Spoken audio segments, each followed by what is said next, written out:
So let it be written, so let it be done. This is Tabletop Terrors, and you're watching Those That Remain, a Dragongrin campaign. The first thing I want to say is that if you want to play in Dragongrin, you can do it without spending a single dime. In the link, or there's a link in the description of this video to get your free character creation kit. And that has all of the heritages and the cultures, and you can essentially make the characters you see here, or you can make your own. And if you want to follow along in Feygrave, grab your PDF copy of A Dead Man's Guide to Dragongrin, or head over to absolutetabletop.com and get either your PDF copy or your hardcover copy for pre-order. And this is Those That Remain. A year can seem like a short time, but it can also feel like an endless slog of days that feel identical. Those That Remain, a name that was not given lightly, for the dismembered Lord himself whispered a prophecy to those that would rise against him, that none would remain. And pulling yourself from the depths of crucifixion, murdering your way across the Dustmouth, and through your cunning became known as Those That Remain. But do you still? Because a year ago today, in a ravine near the Dustmouth, in the shadow of Sphere, you were all facing certain death. But something happened in the canyon that day. Something that you don't speak of often, if ever. That's a story for another time. The story for today is the Pact. You all promised each other that in a year you would meet in Feygrave. It has been a year. Today is that day. The Pact comes due. So, what I'm going to allow all of you to do is we're going to say that the Pact was show up in Feygrave before the sun goes down. I'll let each of you tell me what time of day you arrive and what you would do in the time you were there waiting for the others.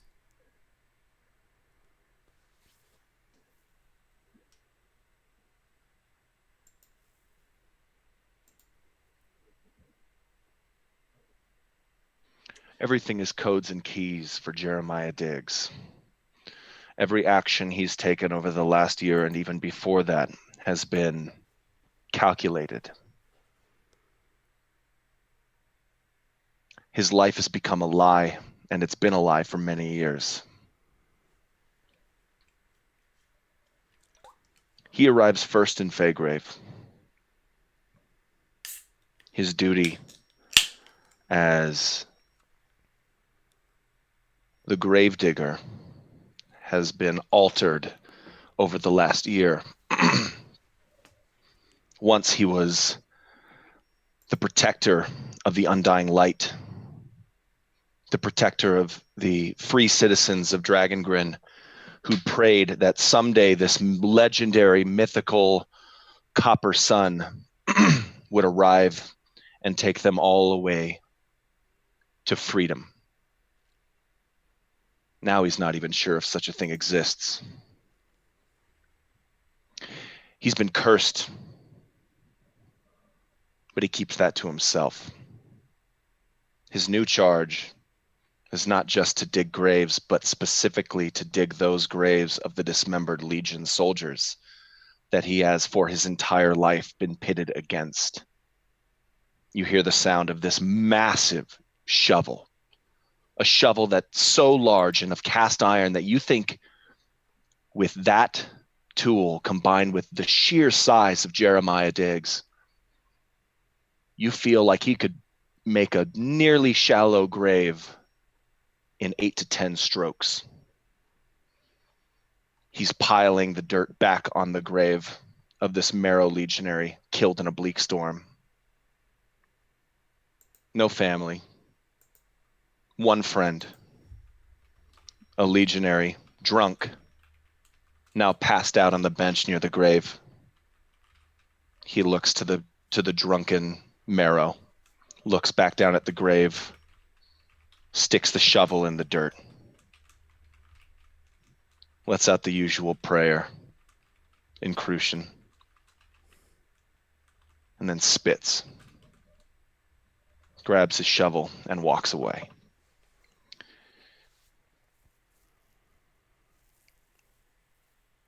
Diggs arrives, I would say probably just before dawn. And as the sun comes up and sort of peeks over him, and it burns like a torch through the autumn leaves. Feygrave is a dominion of ash, a region that was once the lush proof of the old Vale, the very fabric of nature incarnate. That was before the enormous tree that gave it its fey magics was ripped from within. Now it struggles to survive and persist, and in an eternal autumn, it's slowly dying. So in a way, Diggs is in the exact right place because this whole region is a grave. Who would arrive next?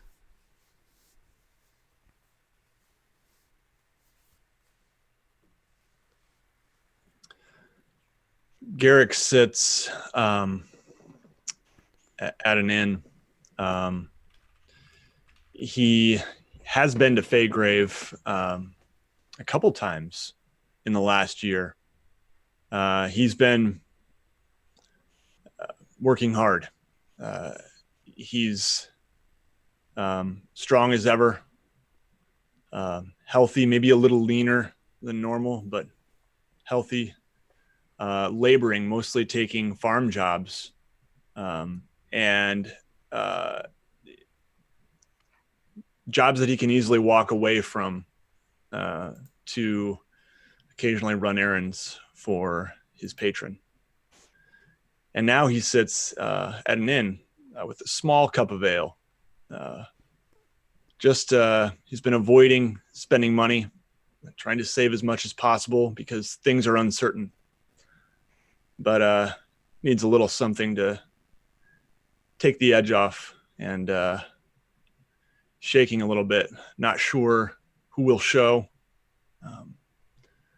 not sure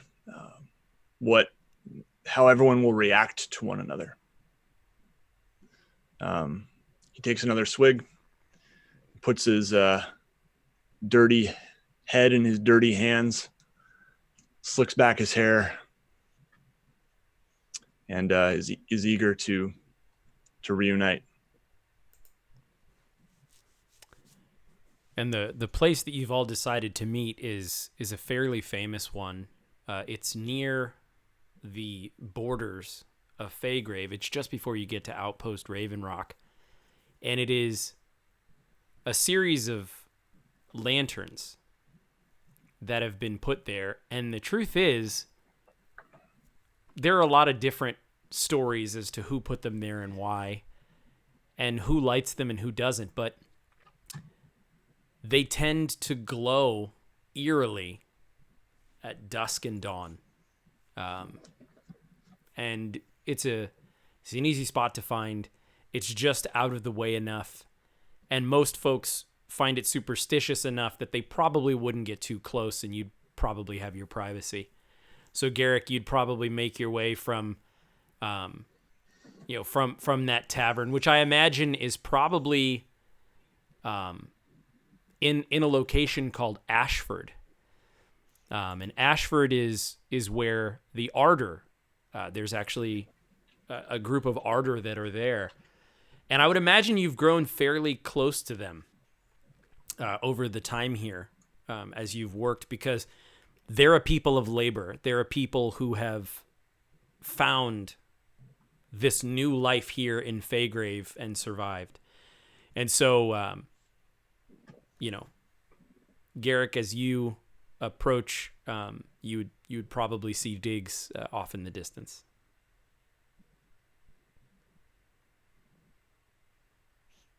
The unmistakable hulking silhouette of Diggs and that massive shovel. Yeah, and Garik would probably watch for a while before approaching. Mm-hmm.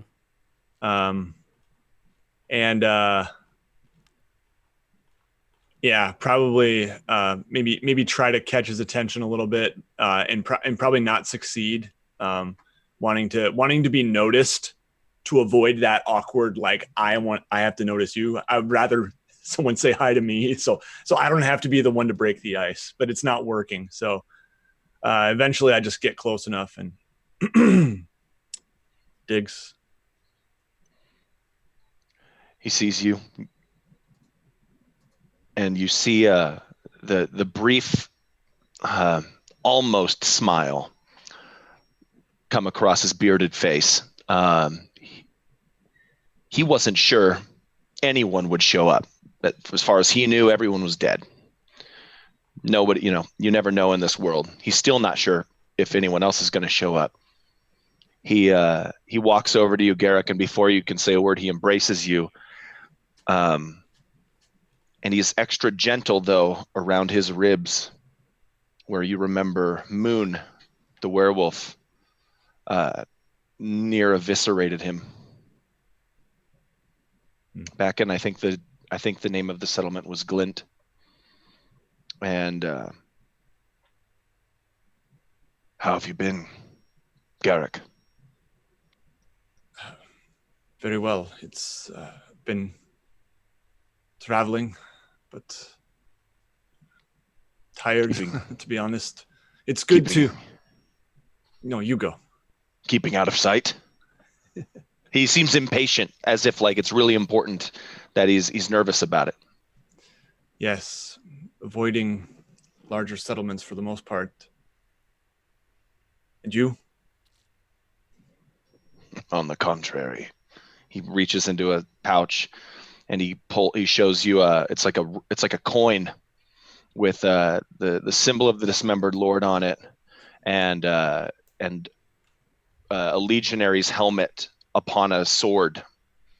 The license to dig graves in Dragongrin, specifically those of the dismembered legion. I see. So, keeping your hands dirty. It's a good way of putting it. How soon till anyone else arrives? It's good. It's a relief that even we two are here. I wouldn't count on the others. Not in Dragongrin. Diggs lets out a Grimdal prayer. And he does a hand gesture that brings to mind the mounted Grimdal of Jahar riding across the desert plain using whistles and hand signals. He hopes people arrive, but you both, he sees in your eyes that you understand that it might just be us.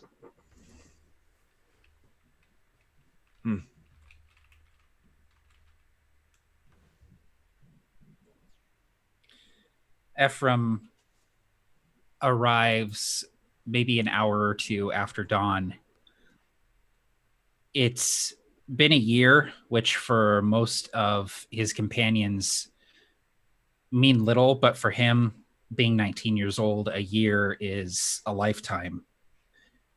He's still the slight, almost scrawny kid, but his face is further weathered. There are more lines at the corners of his eyes and his forehead.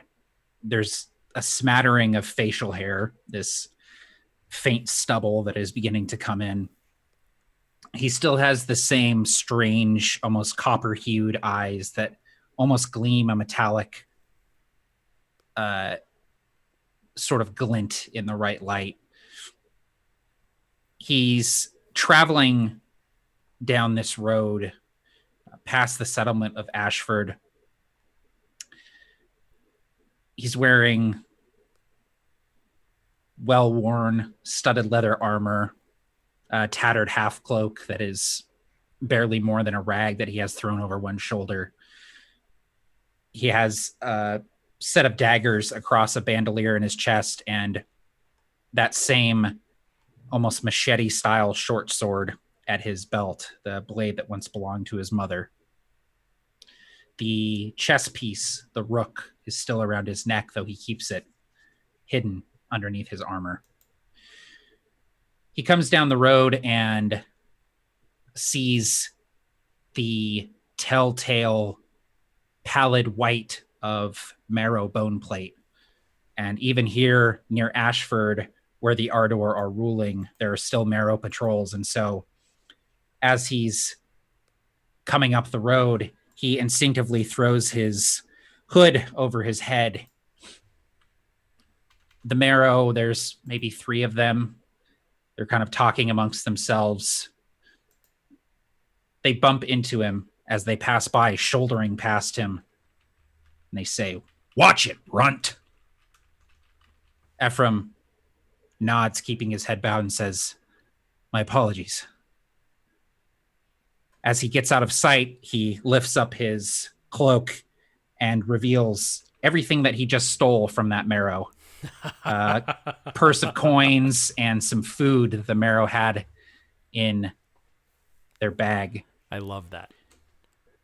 He continues walking and shortly after sees a group of children huddled around one of these lanterns on the road. They're dirty, dingy, clearly orphans. He looks to them, tosses the coins. "Don't tell anyone where you got those." They nod excitedly to him. And he reaches down into his boot, pulls out this dagger that has a silver edge to it, and he begins cutting up an apple that he just stole off the marrow.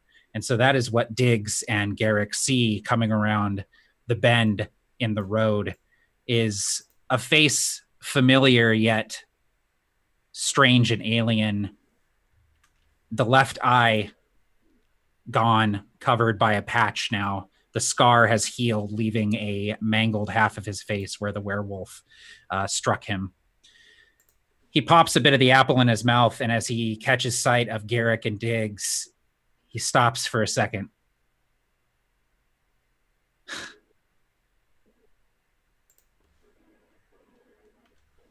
Hey.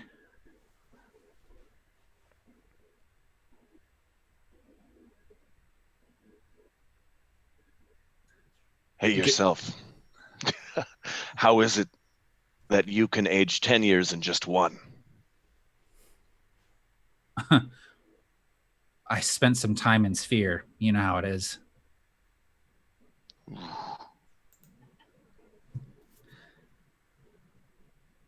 He kind of like stands there awkwardly for a second and then just tosses the apple into the woods and comes forward and sort of grabs both of you in a hug, patting both of your backs. Taken aback by how much seeing you has lightened the load. It's good to see you alive, Efram. You two as well. You both look good. Well, you don't look like shit anymore. I guess I should say that. Hard to compared to you. Yeah. His hand kind of strays to the missing eye, the scar there. Am I The last to arrive, any sign of Rudy? Not yet. Just Not yet. us.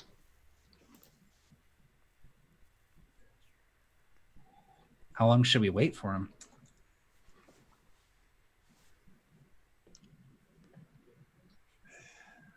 Perhaps all day. I mean, this was the day. Could be running late. Sundown, right. That was the pact. Well, I passed a Marrow patrol maybe half a league from here. 3 of them, armor didn't fit well anymore. I'm guessing they're not in fighting shape, so I'm not too worried, but we should still try and be as inconspicuous as possible. We're together again. 3 fugitives. It's going to draw attention, even here. If we didn't decide how we want to do this, I have an idea of how I'd like to do this. Did you have any thoughts, Tim? As far as Rudy's fate and meeting what? I don't know if it sounds that way to anybody else, but your voice is like 3 octaves deeper. It does. Oh. Yeah, I don't know. My voice is just deeper today. No, something's No wrong. way. Yeah, something's up with the I don't audio. know what's, okay. And it must be a lot. Oh, Jesus. Now this is just. All right, do me a favor. I'm do me really a favor, sorry. James. You know what it sounds like? You sound like I don't know, baby. What does it sound like? you sound like We're Rupert. kind of getting a spooky. This is what my sexy vibe character here. sounds like. You sound like Rupert when we did the puppets. Guys, I've God, made- killing guys, me. I've So, made it- oh my I'm God. Yeah, okay, fine so with it. I'm not sure what to do. I Just say what you need to do right now is say enough is enough. I've had it with these motherfucking snakes on this motherfucking plane. I've had it with these mother flipping snapes on this mother flipping potions class. Snapes. What? So if you, I'm just trying to say whatever I can while I figure out how to get the baby white filter off. it sounds like you're in witness protection. I seriously thought That's we so had been much invaded better. by a new person. I was like, who's talking right now? I thought he had some glottal, Oh, like just like Yeah. you know, a little, Me too. and then Yeah, he's like- Sound, okay. It sounds like did anything change at all? Nope. With do you guys remember in the original Xbox Live you could have your voice masked and it Yes! sounded like that? that's what it sounds like. So here's the thing. You're in witness protection. I feel like we can keep going, but you have to understand that Is that we any will better? laugh occasionally. Talk about it. Nope, that's Iska. That's this That's character. Iska. You're gonna have the same audio issue every time. What can you talk again? Check 1 2. We can't do it this way. We absolutely No, because cannot. I'll be like, "Hey James." Or, I "Hey, know. James." I think you just I know. hold on. I think it just fixed. Check. That sounds Yeah, I normal. think it's to Yeah, me. Sounds better. that sounds normal. What'd you do? Say something. Check. Testing. Yeah. Yeah, now it's normal. Yeah. How the hell? What did you do? All right, so guys, I'm here to sell you my new as seen on TV product that automatically changes. It's a pill that changes your voice for only 10 minutes. You guys did your intro so long, we got like 30 seconds out of it. I don't know. Anti-helium. It's anti-helium. Who's a chemist that knows what that would really be? Back to what I was saying. So go ahead. That We was- started off with a bang. Inadvertently, I have thrown us so far off the rails. No, it was I perfect. told myself I Good. wasn't going to do it. Never better. This I is did the it best anyway. thing that's happened in a game in a long time. So, but you were saying about Take How- 2. Yep. I had an idea. If we didn't decide anything else, I have an idea of how to do this next part, and we can retcon it, or unless you had something you wanted to do. I would love to do it however you're imagining. What a No, bastard. if you have an idea, so the go with it. There was only one thing, Okay. and I messaged you kind of about Yeah. what. Now I did want to talk Yeah, to you and I'm Matt gonna real say quick. some stuff, and then you say, okay, yeah. So I had an idea in terms of the Scrimshanders are based very heavily in the Primordials. And so I thought that they could have a specialized version of Thieves' Cant that incorporates Primordial as a language, because that would be one extra layer of encryption. So we talked about how would you be able to identify each other and those kinds of things. That's not something you could fake. So James, I would say that Iska would probably know enough words that not a common person would be able to say, that you two could at least essentially make sure the other was legit enough. I thought that would be the like, simplest way to have it built into the characters rather than the environment and circumstances. Yeah, that's fair. So, and that can develop over the course of the campaign, but I like that idea if you guys are cool with it. Matt, does that sound cool to you? Rock and roll. All right, so James, what are you thinking? So Matt, would I have a separate place that I was meeting you, or would I be meeting you guys all here? I think that Efram would likely have another place that he was supposed to meet you, potentially even in Fort Ravenrock, or Outpost Ravenrock, rather. Or just because I was considering Ashford. Showing up here. That's the thing that I was going to say too, Matt, is, and this is just basic Scrimshander etiquette, he is definitely supposed to show up alone. Like, you might be with some other people, but you're actually a full-blown Scrimshander. He is just a freelancer, and so that's the etiquette, is show up alone. So James, I love that idea. That's kind of the way that I imagined it. Based on the way you described your character, I imagine that happening that way, even if you and Efram had another arrangement. Yeah, so stick with me here. Okay. So, as you guys are meeting and some of these things are unfolding, maybe a little bit past as you're, maybe awkwardly kind of waiting for Rudy. And walking by is sort of a not great dressed Darrow, and he's holding a canvas bag, like kind of canvas looking bag with something dripping from the bottom. And he's walking, and he's got I love it. He's got a shoulder, shovel over his shoulder, and he's kind of whistling and walking. And he's not really paying much attention, and he looks over and he sees Efram. And he says, "Efram, that you?"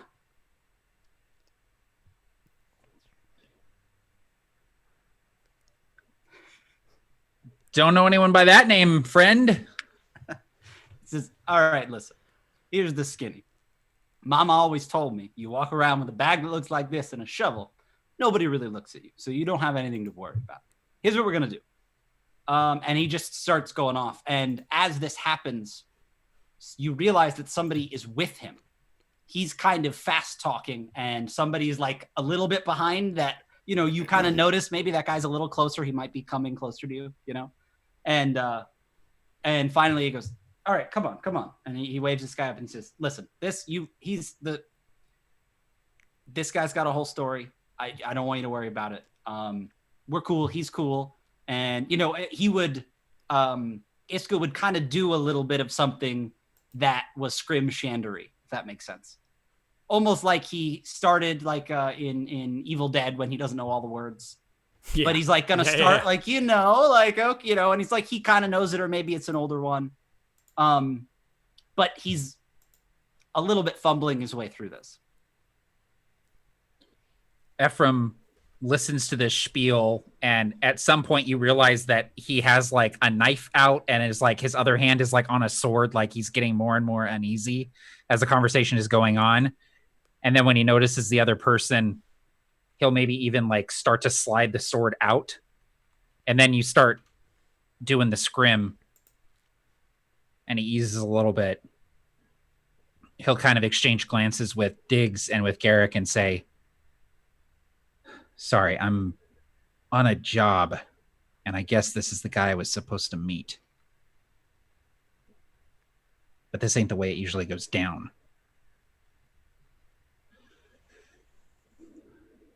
Garik is, white knuckling his quarterstaff right now as soon as he heard your name called, and is just kind of nervously.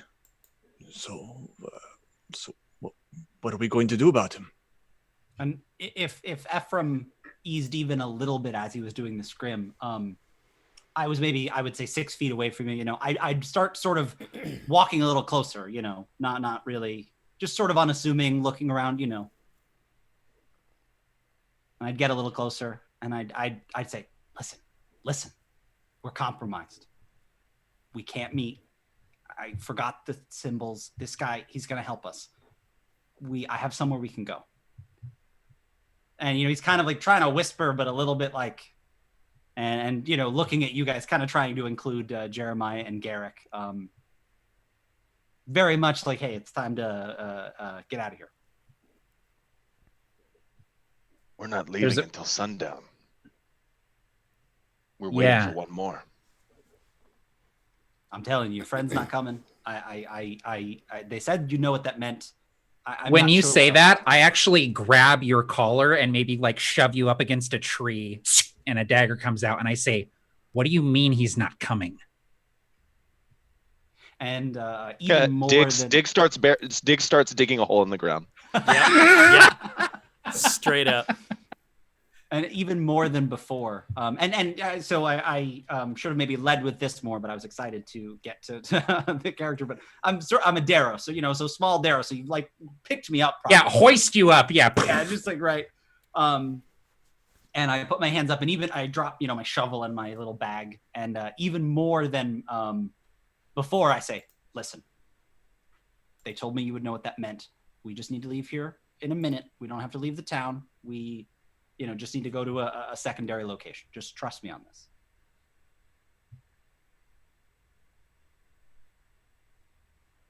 I kind of ease off.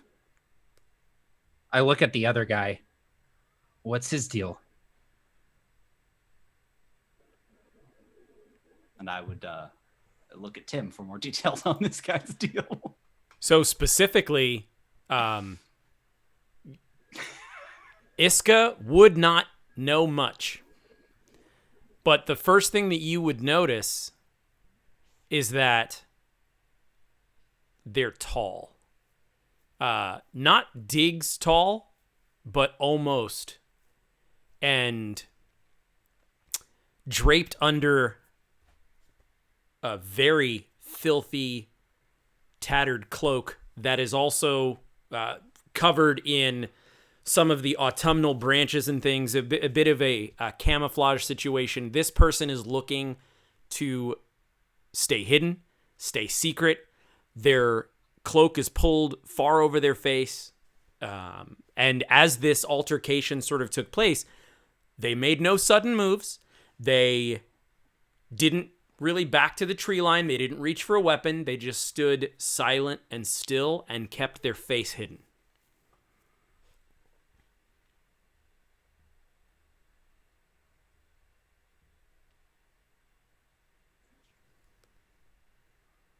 I would take a moment. I would kind of hold up my hand to Iska, and I would pull Diggs and Garik close, and I would say,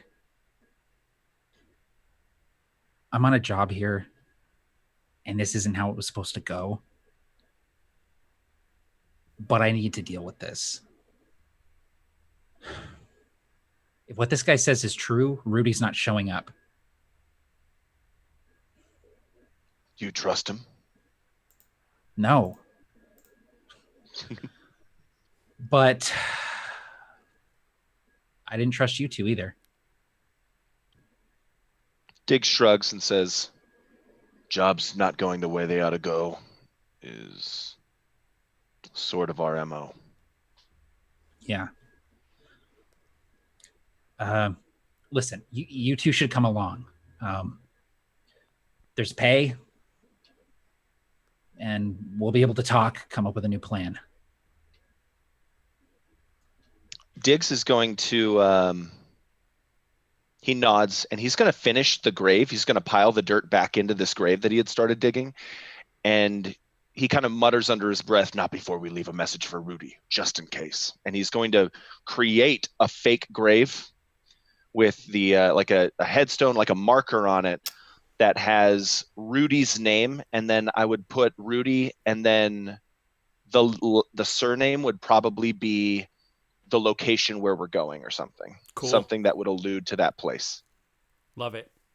Maybe even like a direction, like Rudy North, or you know what I mean, like whatever. Yep, exactly. That's it, Rudy North, or whatever direction you decide to go. And as you I think I'd let Iska chisel that into the wood Oh, that'd be nice. Since Iska seems to know where we're headed.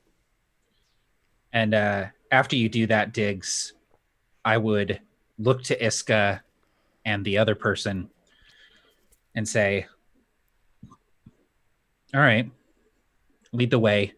But remember how fast this guy dug a grave, okay? And I would kind of rub at my left arm, and Diggs and Garik would probably notice that there's like a fresh wound there that looks like it's been like stitched up.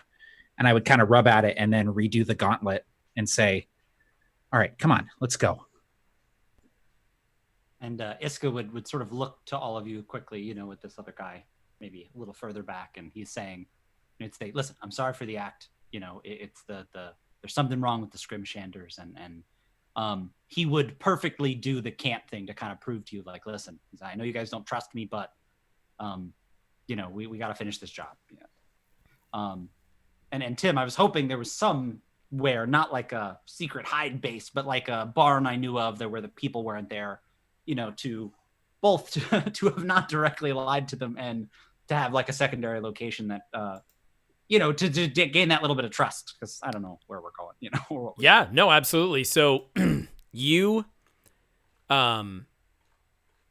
I think that this is a great opportunity to flip to the Feygrave section of the book, and I'm just going to generate a peripheral location, which is one of the things that we built into all of these Dominions of Ash, which is if you need a location like this, you basically can just go there and do this. Wow, what a cool thing. Ha That's what I meant to say. I did it on purpose. No joke. I think people who have the book or don't have the book should get the book, and people who have the book should follow along and go to Feygrave and turn to that page with us. I'm on page 209, so let's do this. Yeah. Looking at the stats for the enemies we're going to fight, so I know their weaknesses. All right, so what I found was, but this is kind of cool. An abandoned camp, tents toppled, and fire still smoldering. Claw marks rake the ground. And so we would arrive there, and Iska would say, it looks really grim. I know. Don't worry about it. I dug the graves for these guys. We've got nothing to worry about. This place will be this place will stay abandoned a little while longer. And you know, would kind of, I don't know, like I said, would bring them and to sit and maybe talk, and this would be the montage where I talk to them and hopefully get a little closer to them, and then, you know, we figure out what this guy wants us to do. I don't know. I apparently didn't read my job description very clearly. Yeah, so essentially the camp, this kind of thing isn't uncommon in Feygrave. And as you kind of, I mean, especially, you know, Efram, Garik, Diggs, you've seen this kind of thing before where these were probably some low-level adventurers who came into Feygrave. Heroes are welcome here, grabbed a rusted sword from Outpost Ravenrock, and then was probably mauled and dragged off into the woods by one of the creatures of Feygrave. And so you could see cheap equipment, poorly built fire, cheap tent. This is definitely someone's new beginning that was turned into their end, is what it looks like. But you can easily... There's not really a tent standing, but you can find cover in this area. You know, it's sort of like this campsite. So you're not out in a field. You're not out in the open. You could easily duck behind some things and find some cover, things like that. So I assume, James, that that this campsite is a little closer to the border from Feygrave to Innis. So you backtracked a little bit. You didn't go deeper into Feygrave. You actually went closer to Innis. Yeah. Not by a lot, but Feygrave's entrance it's not an enormous stretch. So it's pretty easy to kind of start getting into that neutral zone where you're going to start kind of being in Innis. And all of you would take note of that he's actually getting closer to the border of Innis than deeper into the forests of Feygrave.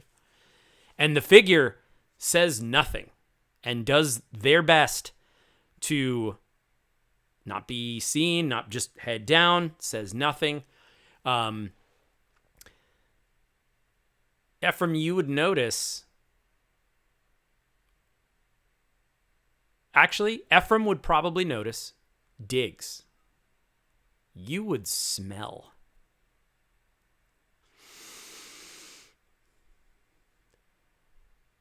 blood.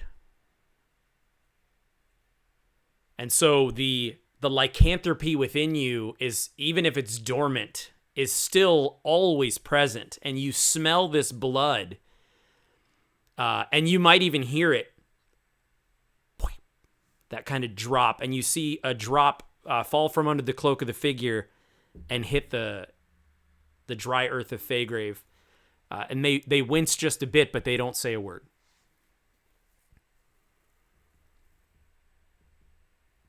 Now, hold on 1 second. Did you say that Efram smelled Diggs and blood on Diggs? No. I apologize. Diggs, you can smell that basically the figure who's cloaked is bleeding. And Diggs can smell it, but and maybe even hear the drop hit, but Efram would notice it. Maybe a blood-stained finger, something that the average person probably wouldn't pick up on because the person's hiding it very well. So what I was trying to narrate there is Diggs smells it because he's still got lycanthropy, and Efram would probably notice it because he's attuned to that sort of thing. Diggs would hold up his hand in a like an X fashion to stop everybody, and you would see him noticeably smelling the air, and his hand kind of clutches at his rib cage on the left side, almost as a reflex, not any pang of agony or anything, but just touching that. Is he another one that you're working with, Efram?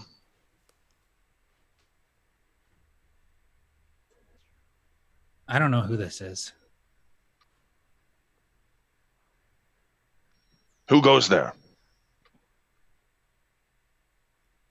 And the figure would stay especially still before letting out a sigh and then letting down the cloak.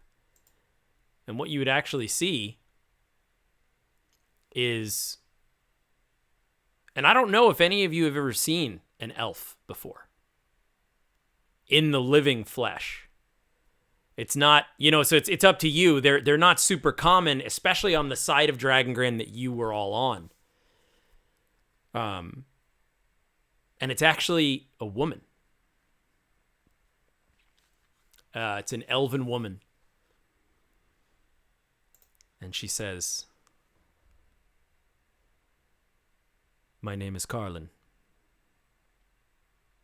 I am leaving Feygrave." What did you say your name was? Carlin.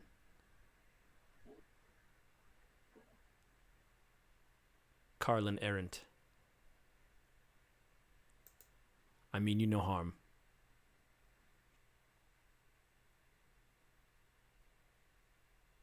My business is done here.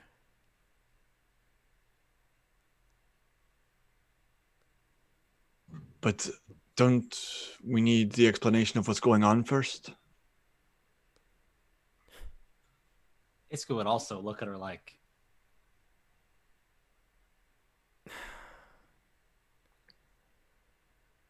and she would do her best to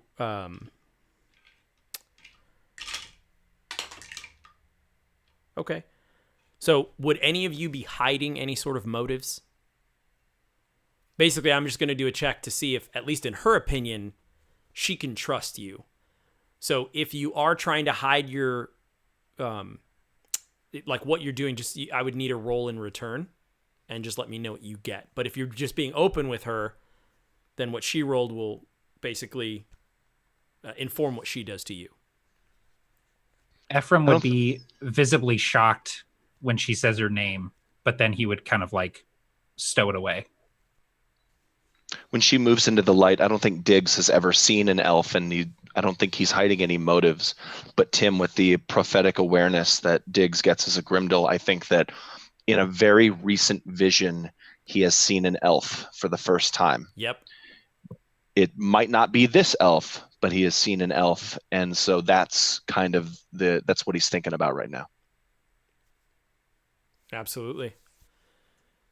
I don't imagine Garrick's hiding anything.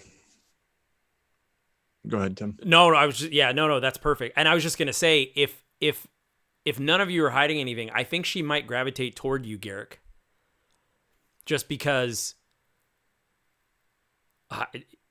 your nature and your demeanor, there's just something so pure and sort of open about Garik. Iska, would you be trying to hide anything, or obviously, I mean, you always are, but I mean, anything major about this situation? No, I would sort of stay out of the way. Like, even though it's my job to maybe get her there or help her, it's not my job to, stop people from asking her questions. So I'm just kind of staying out of it. Like, if I find out, I do, but otherwise, same job either way, And she pulls back her cloak to reveal an arm missing just below the shoulder that has recently been cut off. So this is a recent wound, and it is tended to, but in very bad condition. And you recognize her, at least from paintings or reliefs or other mythological legendary things. You see she is dressed fully as a Talisar. She is a Talisar elf. And her wound on her arm is painful, and she seems forlorn. And she begins to speak. Perhaps she slumps down on a stump.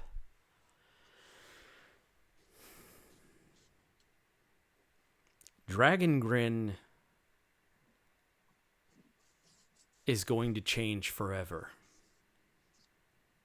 You haven't heard, have you? News hasn't spread yet, but it will.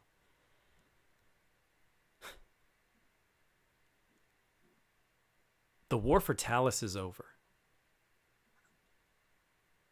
The Granach Thane have taken the Life Tree. The Talisar, my people, the remnant, are routed, captured, or worse.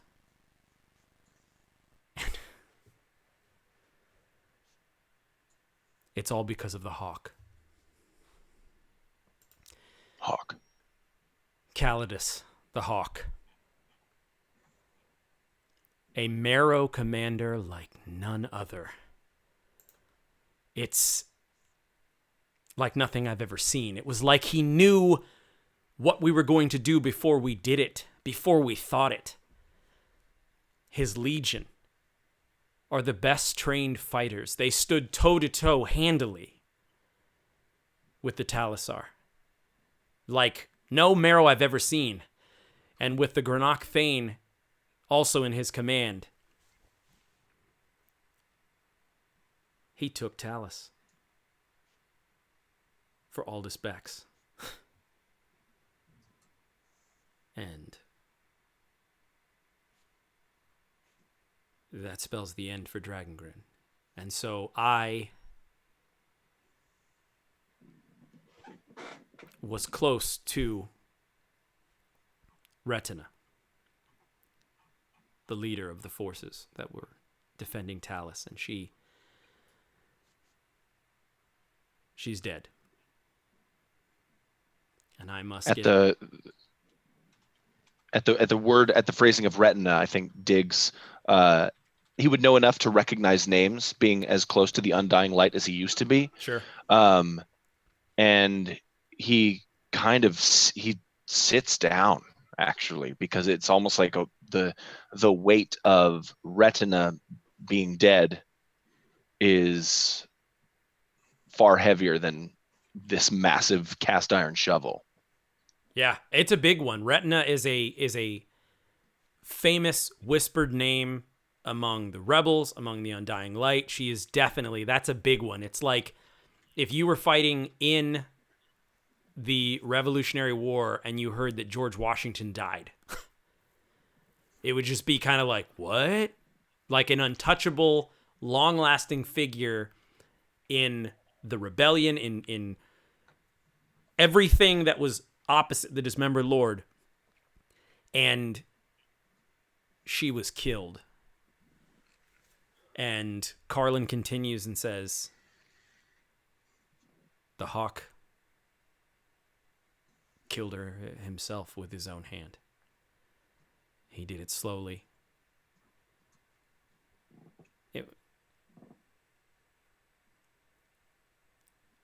I need to get out of Feygrave. I have to meet up with some of the other leaders who still remain. And Iska was getting me out of here. As you can see, I'm not in the fighting shape I was. And you can see she's pale. Her arm is in really bad shape. And she basically hired Iska as an escort to get her out of Feygrave.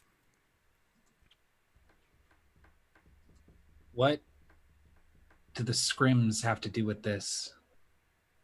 Where are they helping you? The scrims have nothing to do with this. This opportunistic Silverwise just took my coin. The scrims.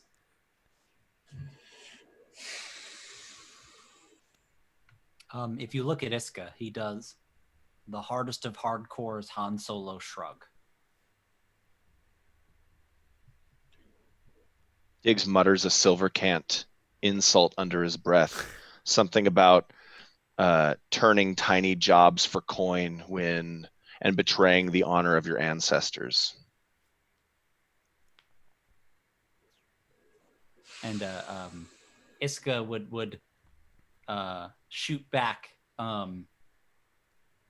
with something, the silver cant equivalent of, "No, you."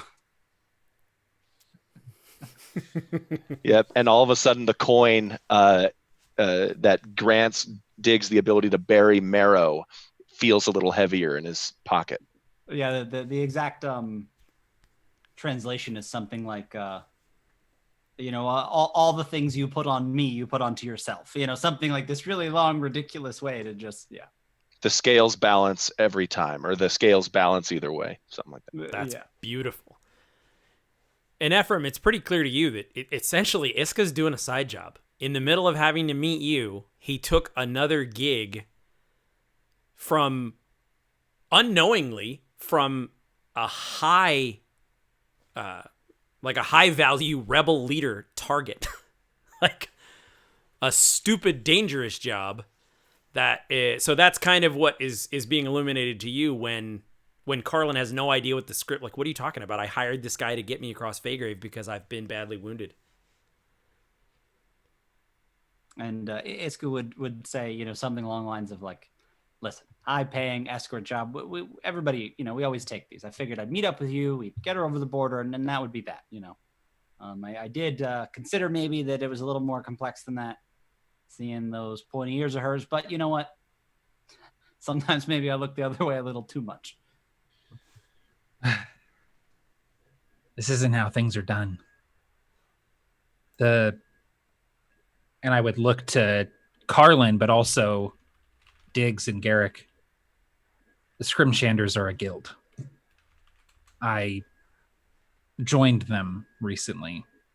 It's how I've been paying my way across Dragongrin. My particular set of skills is of use to them.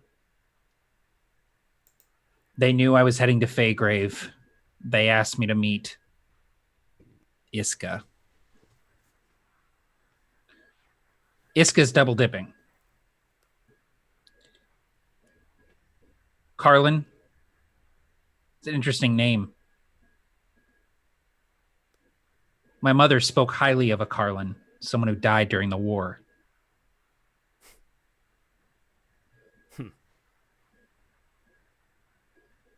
It's an honor to carry the name. She would have done anything for this Carlin. She died with his name on her lips. So if I help you, I'm not helping you as a scrimshander. I'm helping you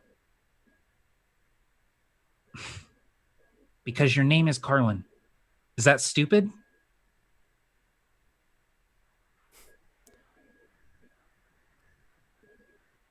And you can tell that she doesn't understand how to answer. It's like almost outside of her elven thought process to even consider what you're saying. And so she thinks about it. She says,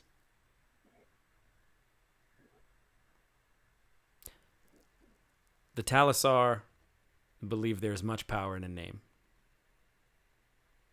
And that power isn't just in the flesh and bone of a single Talisar. So, no. It doesn't seem stupid. What is your name?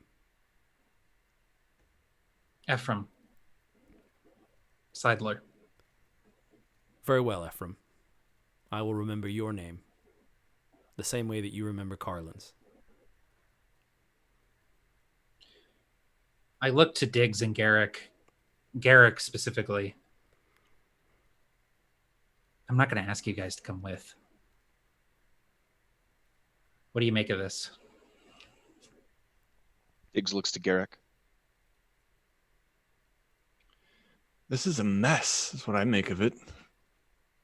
But she needs help. And I would say to Carlin, are you sure you should be leaving, fleeing? We need to get you to the nearest settlement. Healing is what you need. I will be killed on sight by almost every faction in Feygrave. I have no friends here. Iska was the only person that I knew could be persuaded by coin, and coin alone. I am in more danger here, getting tended to, than I am bleeding out in the woods. I'll make it. So where are you going? I have a contact I need to meet in Innis. I just need you to get me over the border. I just came through Innis, and it was not a fun journey. There are some who will care for me there. I have a contact there to meet me at the border. You won't even have to leave Feygrave. They will take custody of me. I trust them.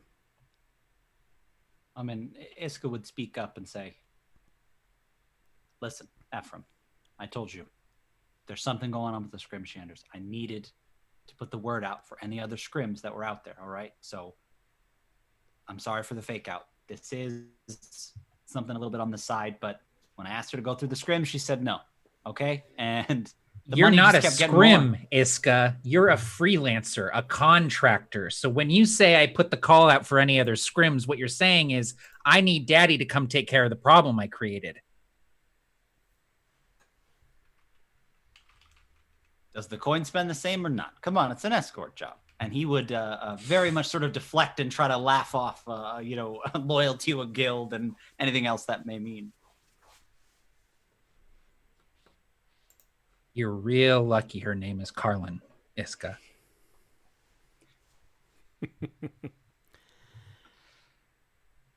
And then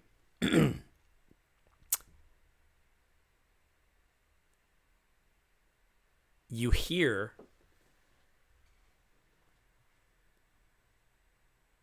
a thunderous crunch. Something in a tree nearby.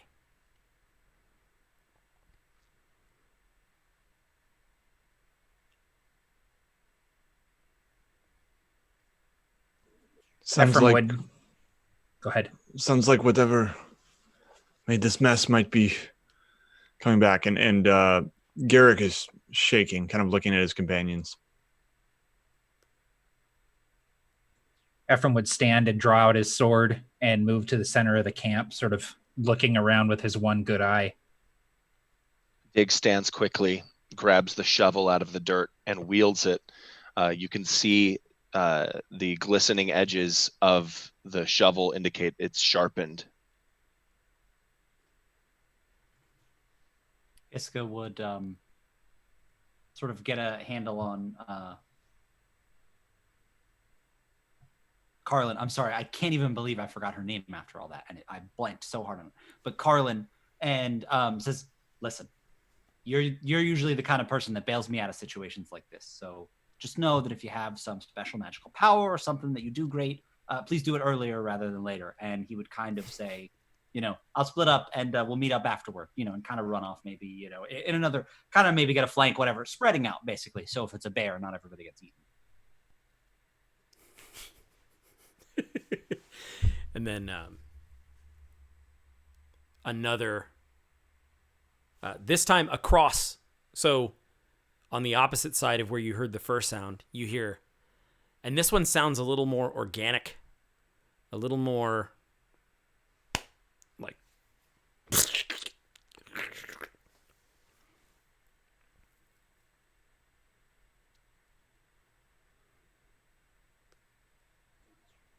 Hey, Garik, you still know how to do magic? And if you look at Garik, you notice that his quarterstaff is kind of planted in the ground, and he is his eyes are closed, and from the staff, his arm is starting to it's almost like vines are starting to grow along his forearm, and he doesn't answer you.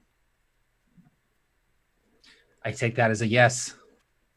And I'm just kind of muttering, and it's just kind of slowly kind of raising my skin like the veins are vines.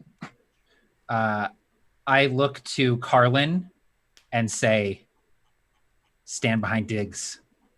Whatever happens, stay behind Diggs. And I look to Diggs and I say, I'm going to go find a hiding spot. And he knows what that means. Not that I'm going to hide, but that I'm going to become unseen, and I will move into the nearby brush and attempt to conceal myself. I'll draw its attention. And he kind of stands a little bit taller, grips the axe shovel, and it seems like the shadow given off by Diggs's frame extends even farther than it normally would. That's dope. And then because of where the trees are, it's difficult to kind of hear exactly what's happening and, the specifics. But for the first time, where there aren't really any trees, you see this object sort of like fall from the sky and crash into one of the tents, just collapsing it.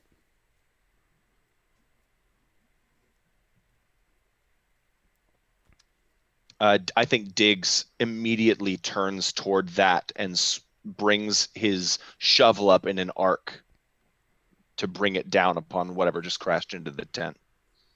Yeah. And as you do so, as you approach the wreckage of this tent, and Diggs is probably the only person who wouldn't lose his lunch over it if he's even eaten today. And you hear Carlin say, "Gods, no." The hawk is claiming his nest.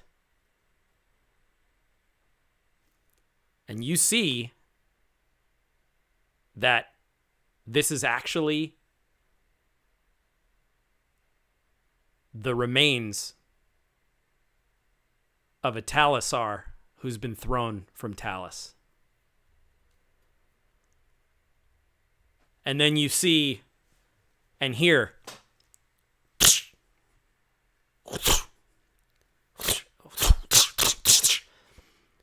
objects, carts.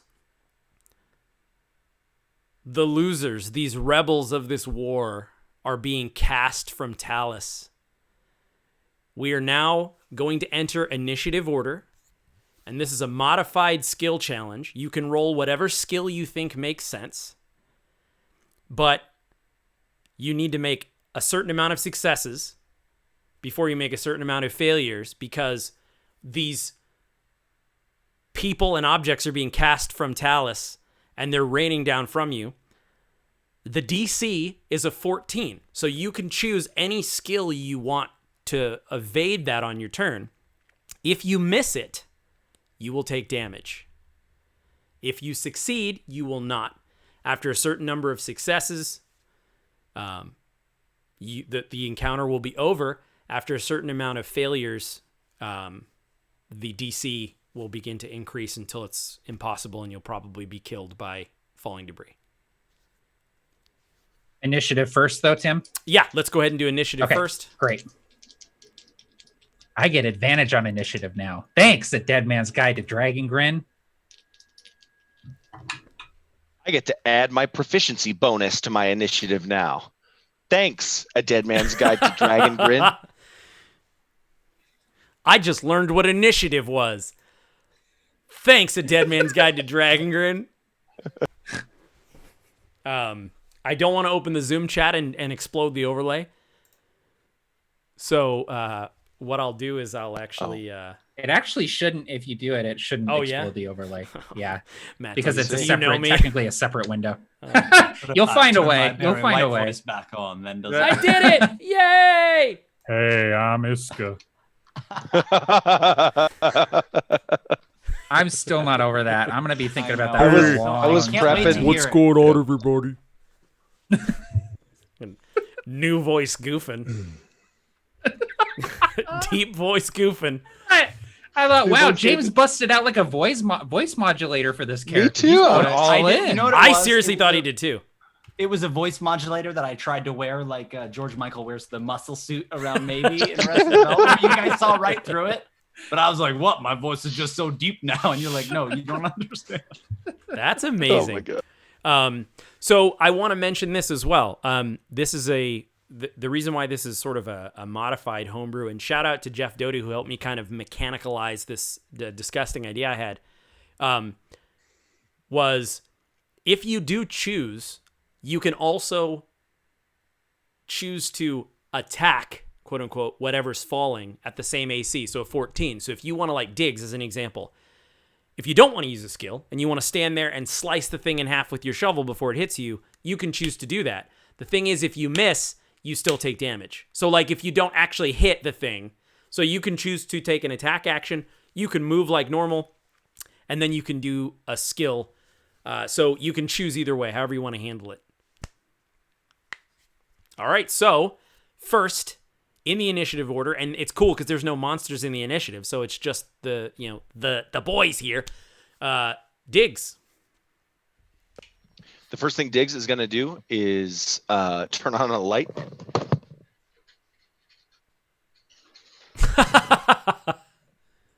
And, Okay. and Tim, the overlay did go wonky. I'm Oh so no! sorry. Ready? Hold on.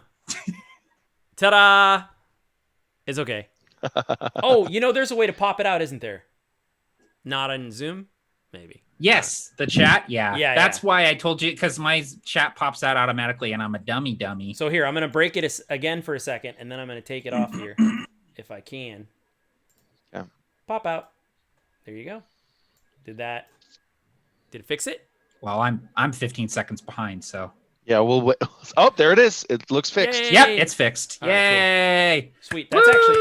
That's actually really handy because then I can just have the chat in front of me right here. So, Yep. So Diggs turns a light on. He lights one of the lanterns. No. It just broke Yeah. again.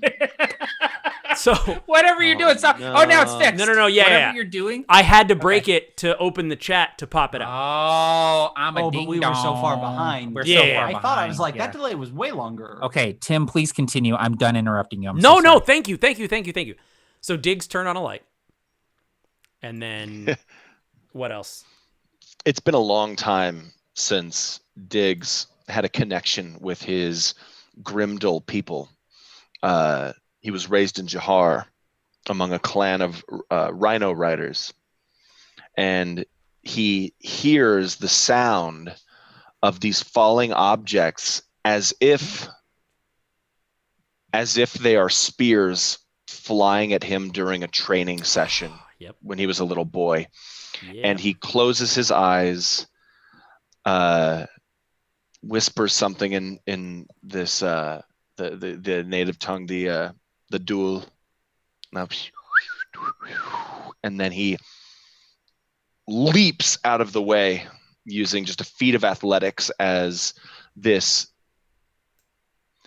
Talisar, this dead Halifon, this huge beast that the Talisar resistance under Retina ride in their war over Talis, comes crashing down, and tied to it is its rider, and it's dead. And I imagine the rider is still alive. Not for long. He leaps out of the way. That's a 10. Do we start with inspiration? I was gonna give everybody a point of inspiration, and then I remembered that this is Dragongrin. So so that's a hard no. So that is a no. Can we do like a predatory loan against our infamy? That would be a cool feature. Predatory loan. Like if we could borrow against small our infamy, business right? Like loan. get It's points a on the small back end business for some loan. inspiration. Now hear me out. now. For every point of infamy you have, you can take $14,000. No. So that is actually dollars. shot in the back over a Madath. No.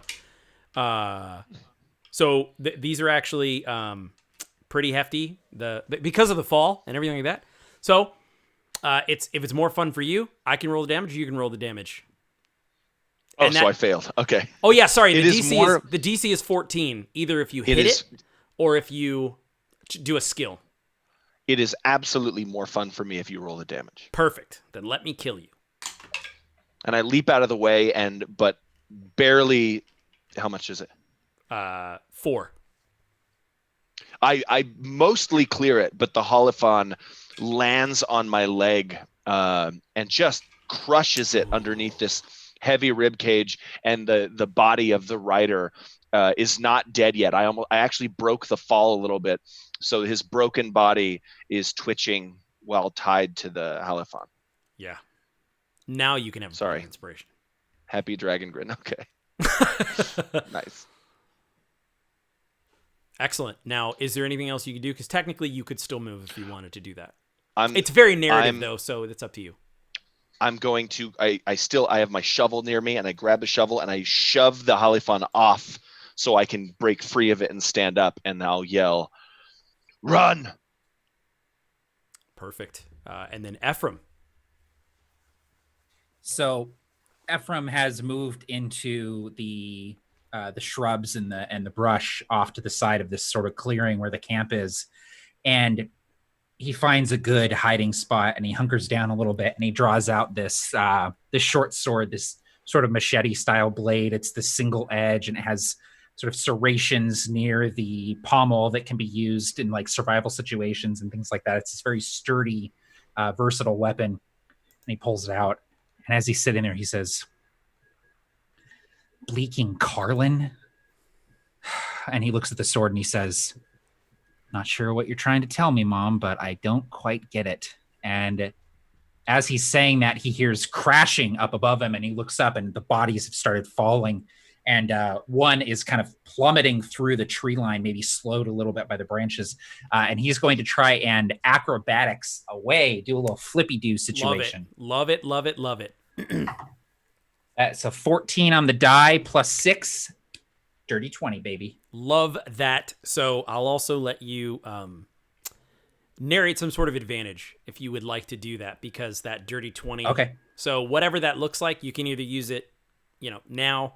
You can even help somebody else, or you can use it on your next turn. So this body that's falling towards me, there's like pieces of armor that are falling in front of it. Like the guy's helm falls off as he's just his body is hitting every single branch on the way down, and he's dead before he hits the ground. But the sort of and so Efram kind of like dodges and rolls out of the way and, trailing this sword with him. He comes up out of the roll and he's running into the clearing, and he maybe will grab Carlin and pull her just as another body sort of falls onto the ground. And he looks over and he sees Diggs like pushing Halifon, which Efram has never even heard of this thing. And Diggs is pushing this thing with his bare hands, and Efram is like, looks at Diggs and says, "What is going on?" He's just like, as he can't even comprehend why there are bodies falling from the sky right now. I love it. I love it so much. And as you're doing that, Iska, you kind of see all of this happening very rapidly. And what do you do? Iska would see Jeremiah doing what he was doing, and I think he yelled something, run, and I would run probably toward him, following him. That's perfect. As I'm doing so, dodging maybe left and right, there's still some of the debris from the camp, and dodge maybe a few here or there, and just get missed by one, and then something lands behind me on maybe one of the tents, and part of it flies up and knocks me down over. I did not make the check. Okay. I'll roll damage. Ooh, that's a 9. Okay, yeah. So something maybe instead, like shrapnel, like basically this, I imagine sort of a dowel from like a big thick part of a tent, snaps and shatters, or maybe a part of a tree or branch, just really gets in there. Yeah, no, that's perfect.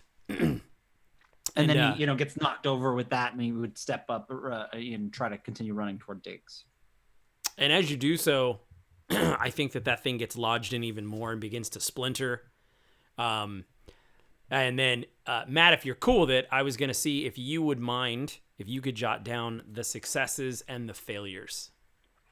Yeah, I can super do that. So that's 2 successes and 1 failure so far? I'm pretty sure it's 1 success and 2 failures. 2 failures. Yeah. Got it. Yep. And so what we're going to do is... we got to get those numbers up, guys. Those are rookie numbers. Those are rookie numbers. True. And so Garik, you see something very strange falling, and it looks like it's like someone carved this beautiful, pristine statue. Oh no, there's a pair of them. And then it dawns on you that these are 2 dwarves who have died. And dwarves in Dragongrin, when they die, they turn to stone. And so now essentially these 2 statues are plummeting toward you. They started alive, and then now at some point they died on the way down. So there's these very, very heavy stone dwarven statues falling on you. Okay. That changes my plan. Well, so you can also use spells and anything. Basically, as long as you successfully hit, it's a success. And then if you miss, it's a failure. And then if you try to do a skill check. So if you want to tell me what you were going to do, I can also try to like mingle the two. Well, yeah, I was going to, perhaps I don't know what's coming my way. And what I wanted to do actually was just, use a nature check if I could to try to pick the sturdiest tree that I think is like, okay, I just want to look at the branches around me, and like that one has the sturdiest branches. That's brilliant. And if I don't hit it, if I don't pick the right tree, the tree is going to get crushed by these dwarven statues. No, I love that. And that is going to be a failure. Okay. So that is... Ooh, that's 11 total points of damage as both of those statues hit the tree, but similarly to what with Iska, it's a crumbling mixture of shattered wood and splintered stone raining down upon you and just, digging into your flesh and so on. But it saved you some. If you would have taken the brunt of those statues, you likely would have died outright. But so the tree probably was lying probably just in Feygrave, it looks sturdy, but then it was a little dry and rotted on the inside. Yeah, I imagine just this like splinters of wood and stone as it just kind of pelts me. And I just kind of lay there on the ground, huddled up, trying to cover my head as best I can. That's perfect. So now you have all reached. So now, Matt, is that 4 failures? That's 3 failures. Okay, cool. So, Diggs, it is now your turn. Okay.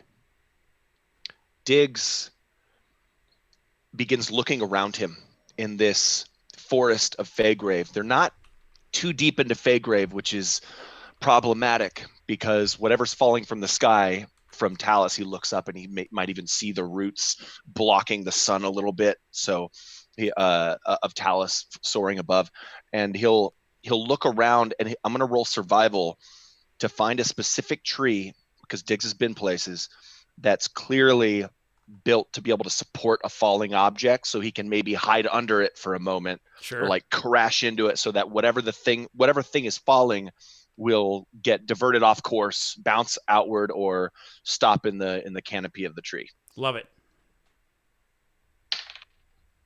I'm going to use my inspiration Cool. Smart. that I just got. Yeah. Come on, Trent Reznor. Oh, I also meant to Okay. tell you, Matt. 14. Oh, sorry, real quick, before I forget. Oh, yes, nice. Matt, I meant to give you a point of inspiration for robbing that marrow. Oh, cool. Dope. Yeah, I should have told you that before you got hurt. No, I'm kidding. You didn't get hurt. So, Barker just makes that 14. So what does it look like? Your plan succeeds. It looks like I'm smashing into this tree. Diggs just smashes into the trunk of this massive wide tree as this falling, I don't know, like a cart filled with bodies or something crashes into the branches, and everything just kind of like comes spilling out around him. So he's seeing like Yeah. Oh, that's great. scattered all around the tree. That's phenomenal. Okay, sick. So as you see Diggs push into this tree, Efram, you've now gotten Carlin to safety, like you say, and then you are watching him now push into this. What are you doing? So with one hand, I have my sword. In the other hand, I'm sort of holding Carlin's good arm and kind of leading her through.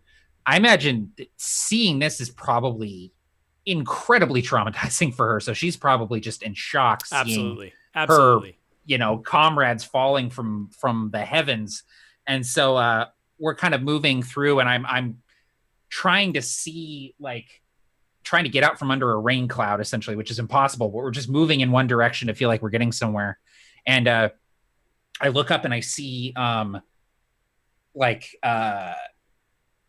I don't know, a bunch of debris or something, a bunch of barrels of food and crates and things like this. All these supplies that were held by the remnant are kind of falling. And I like throw my sword so it goes into the ground blade first, and I push Carlin away, and I instinctively put my hands up, and flames just out of my hands, and I cast Burning Hands, and I'm gonna try and like torch this stuff and basically like use the force of this spell to try and like hurl them away from me. Absolutely. So I guess the crates need to make a dexterity saving throw. So the good news is, the way that I'll handle that, they can't move. So Okay, I will cool. let you essentially. What is your spell attack?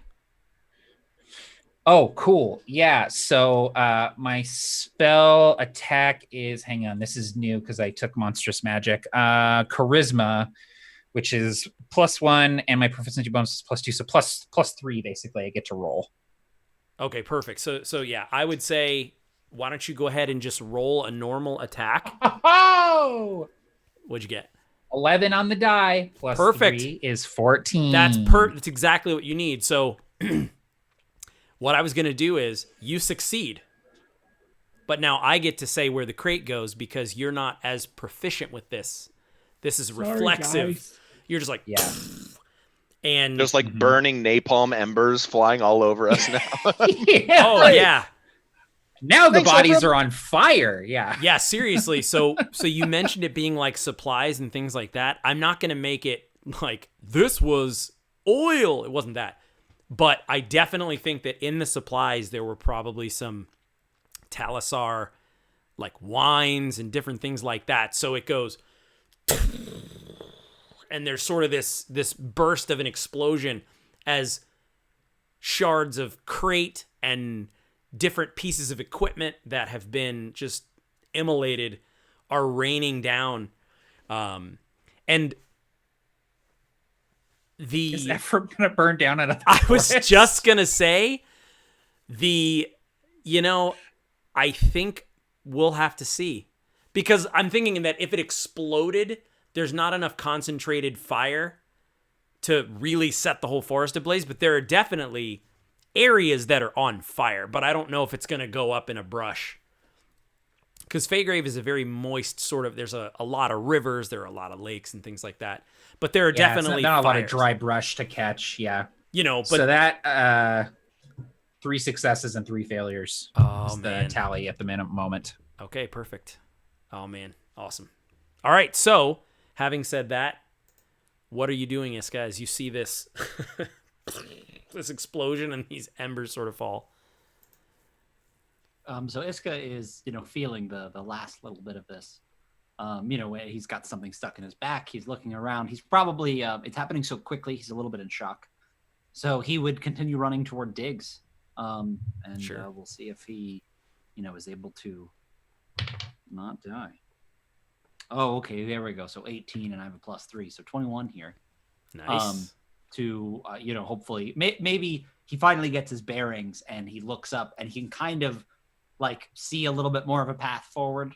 In fact, let's go here. Being a Silverwise, he almost has a little bit of a sixth sense. He can feel, at least the bodies falling, because they've potentially just recently died, and there's almost sort of an energy link. Maybe they even, if he focuses, glow a little bit. So he kind of see them a little bit. They're sticking out here, and he's able to deftly dodge them as he goes over to Jeremiah. Awesome. Perfect. And so now sort of in the shadow of Diggs as he's pressing into this tree, there's definitely a flame that, sort of whizzes by you, some burning debris. And so as you make it over toward Diggs, Garik, that leaves you underneath that tree that is shattered, picking the rubble and the splinters from off of you. Yep, and I think seeing what Efram did, I think Garik is inspired a little bit with a little less pyrotechnics. I would love to try to just kind of, I get up, brush all the debris off me. I'm limping. I'm bleeding, and I'm just going to try to spot in the sky and just point my quarterstaff and try to Eldritch Blast the next piece of whatever that's flying our way. Yeah, absolutely. And I won't go into graphic detail, but it is organic. So, absolutely. So, Eldritch Blast is a spell attack, correct? Yep. And so here's something cool. If you wanted to, you can absolutely keep it going and just be like laser beaming the stuff that's falling down. So, yeah, awesome. So essentially, give me a spell attack and it's the same AC. So it's a 14 AC is what I'm looking for. Okay. I rolled a natural 1. Oh, Nate. Natey. Oh, buddy. Yeah. All right. So, does anyone have ideas on how to handle a natural 1 in that situation? I think there's definitely going to be I think damage. the Eldritch blast his foot off. I don't know. Well, what I was going to... Ow! I didn't want to punish everybody, but it could also count as 2 failures somehow. But I don't know if that's too harsh. I hadn't thought of what happened if someone crit failed. In a skill challenge, it's usually a 1 is 2 failures. Okay, so that's I'm 2 done failures. with that. So what are you 2 now? Is that... We're at 5 and 4. Okay, so 5 is you That fail the 5? encounter. 5 failures. Oh, cool. Yep. Yeah, Then we so failed the encounter. you fail the encounter. So Nate, what I'm gonna do is Remember when I said it should be 2 failures? I lied. I lied. So I was trying to make it a little more challenging. I was trying to make it 5 or 5, especially because there's 4 of you and there's no enemies. So with that said, so Nate, that will be so it's not going to be like double damage or anything. It's going to be that it counts as 2 failures. But what that means is, Nate, you take only one hit point of damage.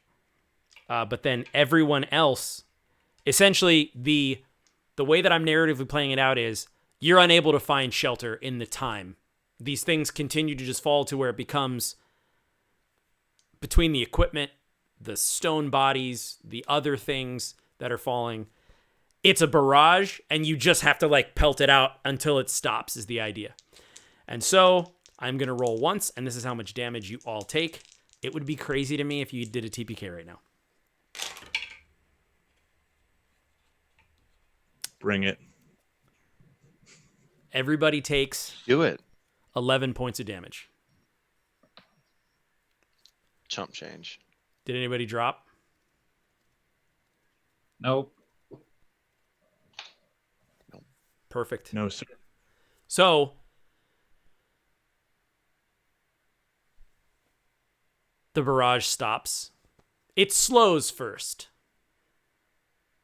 And then it stops. And around you, it appears as though there was a battle here.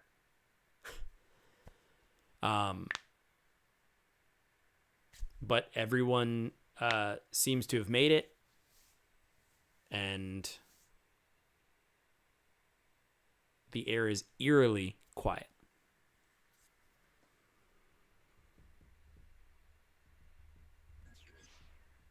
Efram is splattered with blood from bodies hitting in front of him, and he just kind of has this like glassy-eyed stare. And he looks up at Garik and Diggs and Iska and Carlin. What is this?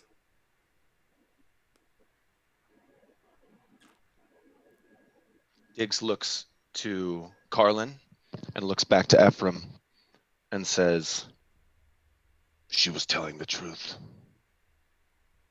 The war is lost." And Diggs looks back up at Talus. And then he says, because he knows it's so far up, soaring above Dragongrin, the life tree uprooted. There must have been falling across the eastern borders of Feygrave.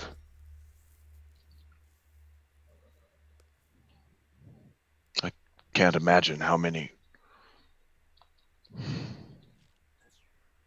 He looks at his shovel. We need to leave. We need to leave, right? We have to go.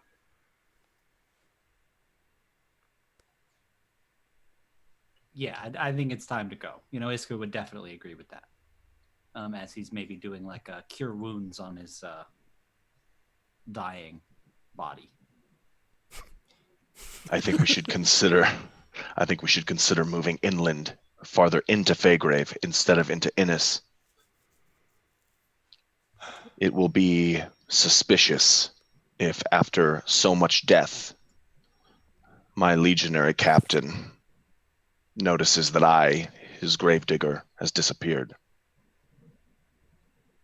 Move further into move more under the tree with the bodies falling is your idea. Yes, Efram. And Garik looks around and says, "It looks like perhaps the fight is over. We can hope. Look at them all."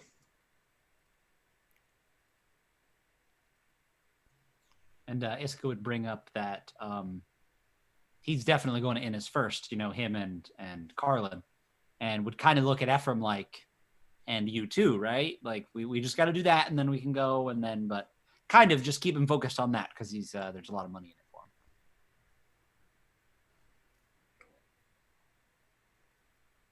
We have to get Carlin to the border first.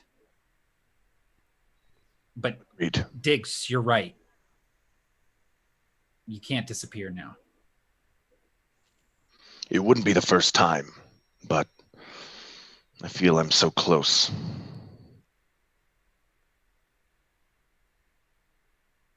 You're not sure. Actually, you know what? You might, without any sort of successful insight, I'll just leave that up to you. You probably wouldn't realize what he's talking about when he says he's so close.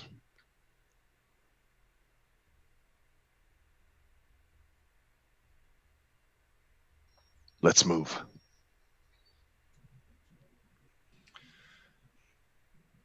Garik pulls himself along, dragging a leg on his quarterstaff. Says, "We'll need a rest soon, but I don't want that to be here."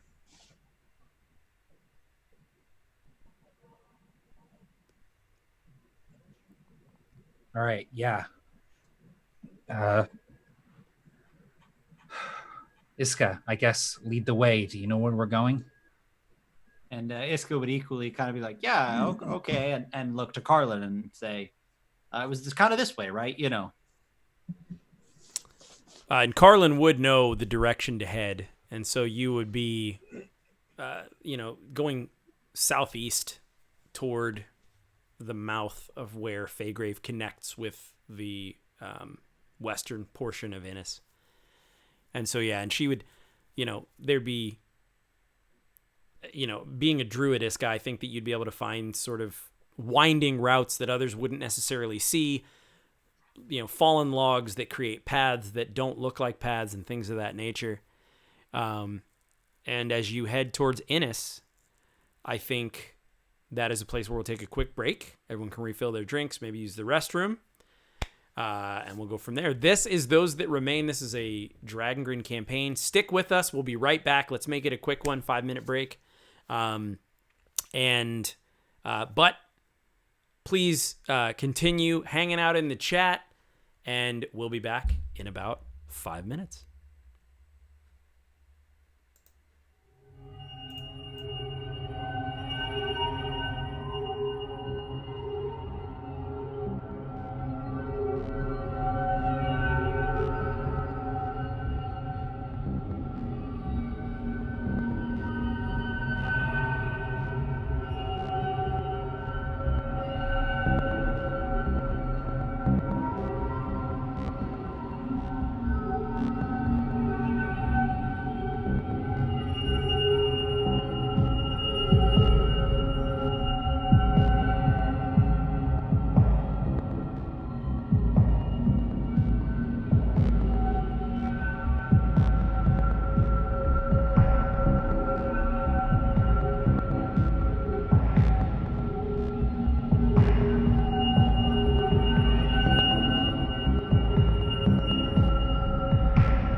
She's And like, we are back. Oh.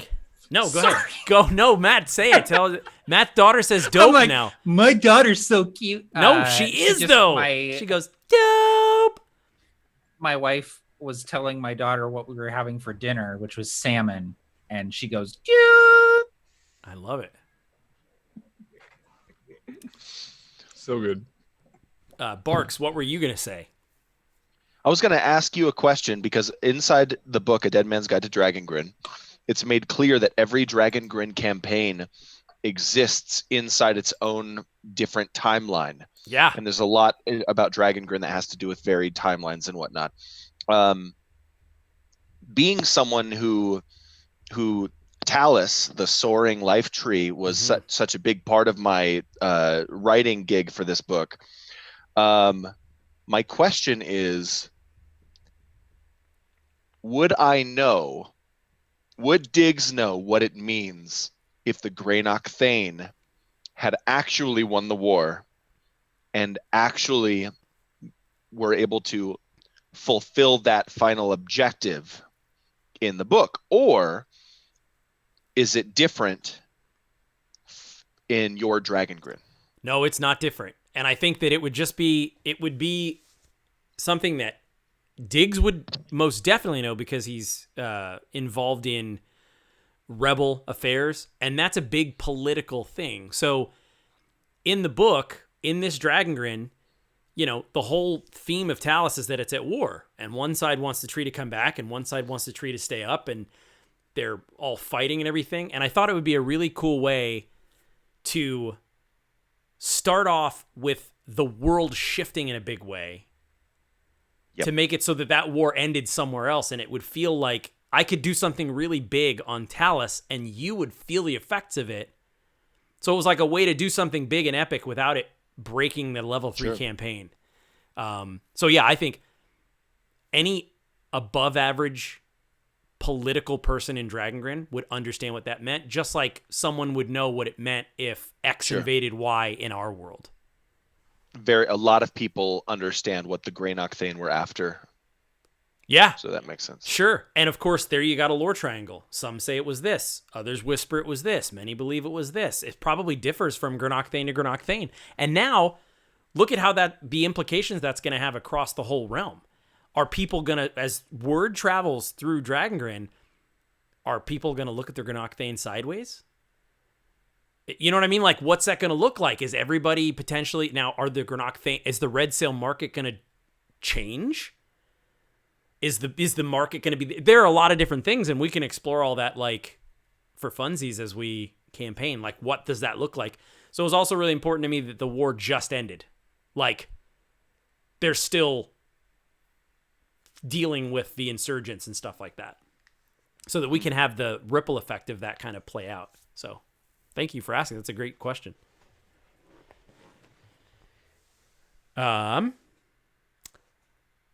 If you continue to the borders of Innis, you would find that you safely arrive, and Carlin has some people who would probably meet you part of the way. So you're not necessarily crossing into Innis proper, and they're not. It's that gradient where it's a little bit of both. You're kind of in that neutral area. And they would approach, and they would actually be Efram, you would definitely know this faction. They're the Peacemakers. And so there are a couple, there's actually this orc riding a bear, this fell bear called a till. And then there's a striking woman as well. And they don't say anything. They stay pretty far off, just taking custody of Carlin. Iska, she would hand you whatever she agreed, and we don't have to decide what that is now. It can be gold, it could be an item. We can figure that out as we kind of go, like figure out a value, and you don't have to tell me now. But it was a cool like 7 or 8 mil, you know, milliliters of Feygrave water, CCs, 50 cc's of Dragongrin insulin. No, but yeah, we can figure it out. I love the idea of it being, a chip we get to play. I don't know. Yeah, and that's something you can give Maybe consideration a bag to. with money or something in it. She hands you a canvas bag that has a wet spot in it. No. And as she does so, if any of you have anything you'd like to say to her, you can tell that she's about to bid you farewell. I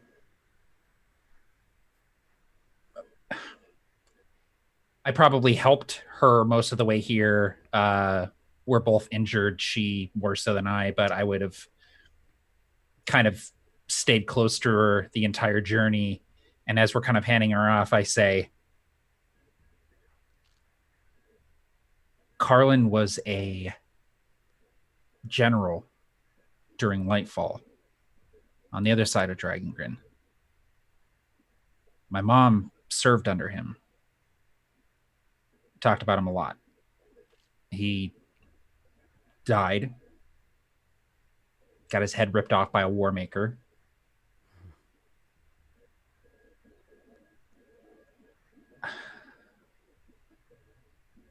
I hope that we did the right thing today.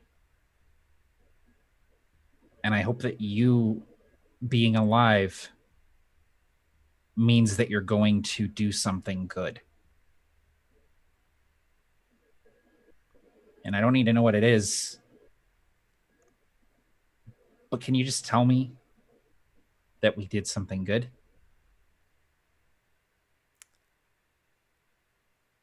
I give you my word as a Talisar that we have done something good here today, Efram Seidler.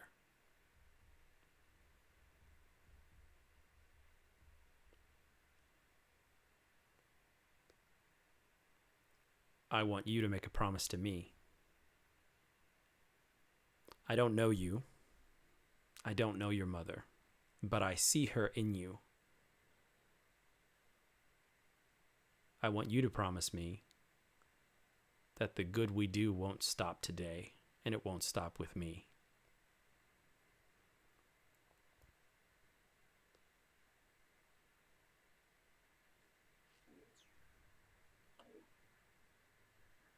I don't know if I can make that promise.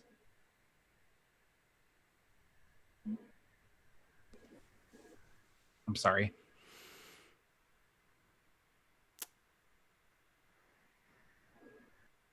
I appreciate your honesty.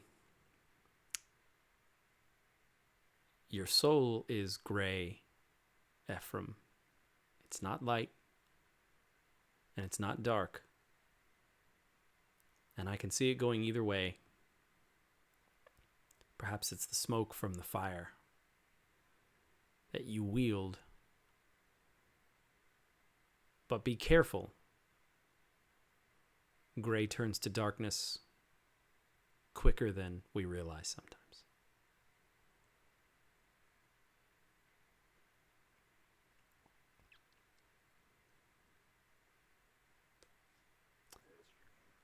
Efram just nods to her, sighs, and kind of steps back with his friends.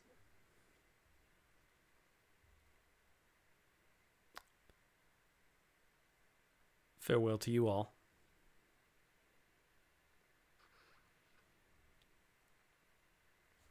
and she begins to walk that distance between where you are and where her escort is. They help her on the back of one of the bears, and they begin to ride off toward Innis.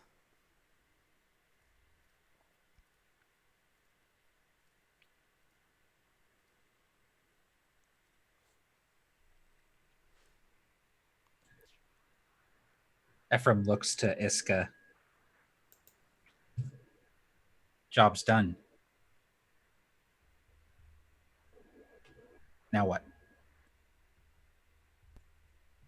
And Iska, depending on whatever was in there or something, I'd like to imagine that he did it in return for something she could give him, but there was also money so that he could pay them out, basically. Yeah, which is great. So he would I love give them that. their share or whatever. Yeah. Okay. And so, but it would be obvious that he'd pour all the money out and stuff and hand them all of it and not have any, but he wouldn't bring it up. And I'm not sure what we would do next, but he would probably, short of something else, say something ominous about our next meeting and having to go, talk about something, sort of our next steps here. Sure. And in terms of the actual value, we can kind of tinker around with that, but something interesting is that, if you have a person who's in power, who has a war coffer, the war is ending. She was probably throwing around a lot of coin to get where she needed to be. So I'll leave it entire. Like we don't have to decide that now, but I think it would be more money than you all are used to. But that doesn't necessarily mean it comes without strings. That's dangerous to have in Dragongrin if you're not able to protect it.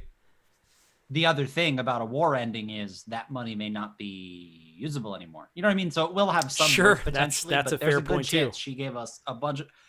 Besides the fact that if we show up with that type of money, even in Feygrave, somebody might look at us funny. So I'm like, I feel like we could maybe be sitting on a small fortune that we can't spend. Dirty money kind of thing. You got credits at the far end of the galaxy. Exactly. We can use them occasionally to sleep in someone's bar. The public credits are no good here. Yeah. Only money. And then power roll. That's perfect. Thank you, Barker. So, ladies and gentlemen, Watto. Watto the Blue Anteater. So, with that said, you are now effectively at the borders of Feygrave. You can do anything, go anywhere. You have coin in your pocket. What would be the next thing? Where would you go and what would you attempt to do? Where are you headed? So I think that Diggs probably has the best sense of what we should be doing right now. But I would also continue to push Iska to kind of let me in on what's going on with the Scrimshanders that he feels is weird. Yeah. And we'll have to take 3 weeks while Diggs buries all those bodies. No, I'm just kidding.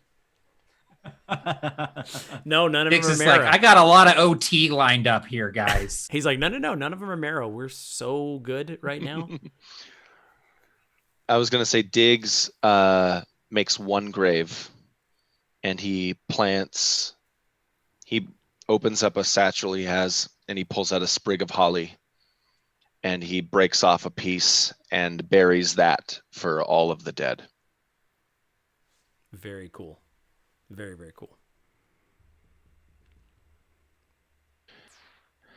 Diggs is very keen to go to Outpost Ravenrock and potentially even venture further into Feygrave. It's obvious why. It's safe in Feygrave for heroes, for people who want to do things counter to the dismembered lord, to the sovereign. And Diggs, that's Diggs' life.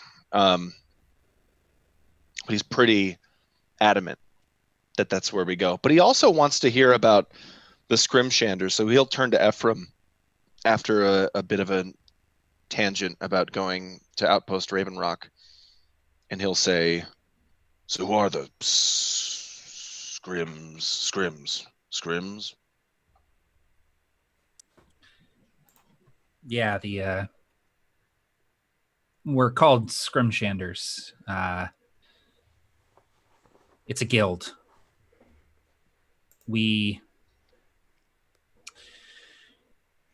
take contracts, mostly freelance work. It's not strictly legal most of the time, often under the noses of those in power.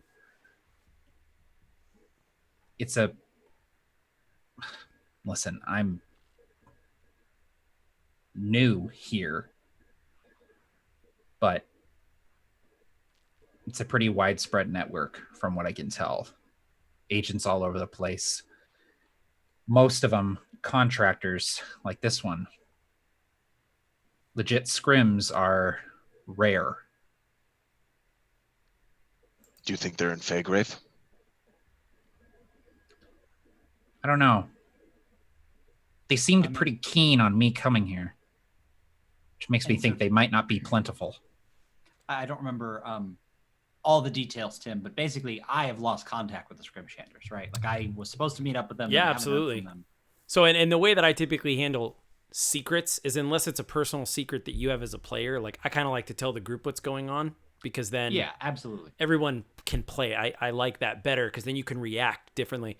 So there were 2 legit Scrimshanders in Feygrave, and they're supposed to contact back consistently, at least once a month. It has been 2 months since they have been officially contacted back. So they've essentially disappeared. So James, you would know 2 very important pieces of information. One, there was activity between these 2 Scrimshanders and a person by the name of Malvio Rand. Malvio Rand is famous for being the Lord of Ash in Feygrave. So the Scrims and Malvio were seen together frequently. They looked like they were traveling together throughout Feygrave. They had various meetings. What you know is that those 2 Scrimshander are missing. And you're waiting for confirmation, James, but you have it on several pieces of authority with some of your contacts throughout Feygrave. It is rumored that Malvio Rand has been killed and that it hasn't been formally announced yet. It hasn't been made as public, but that Feygrave does not have a Lord of Ash right now, which means a power grab. So that's what you know. The Scrims are missing, and they were in some way working with Malvio Rand, and now Malvio Rand has also gone missing, but is said to have been killed.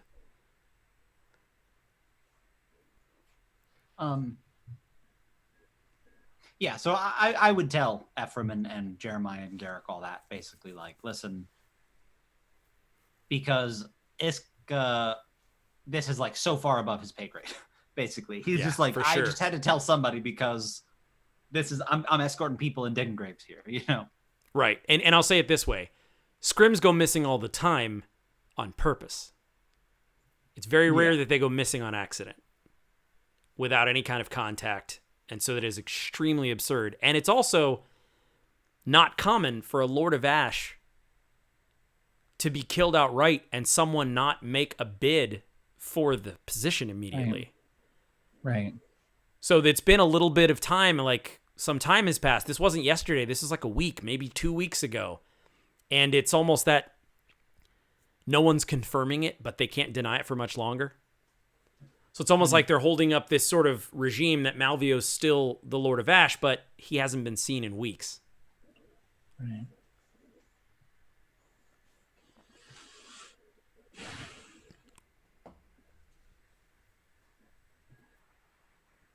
There was one other thing. When we first saw you, you said that our friend wasn't coming.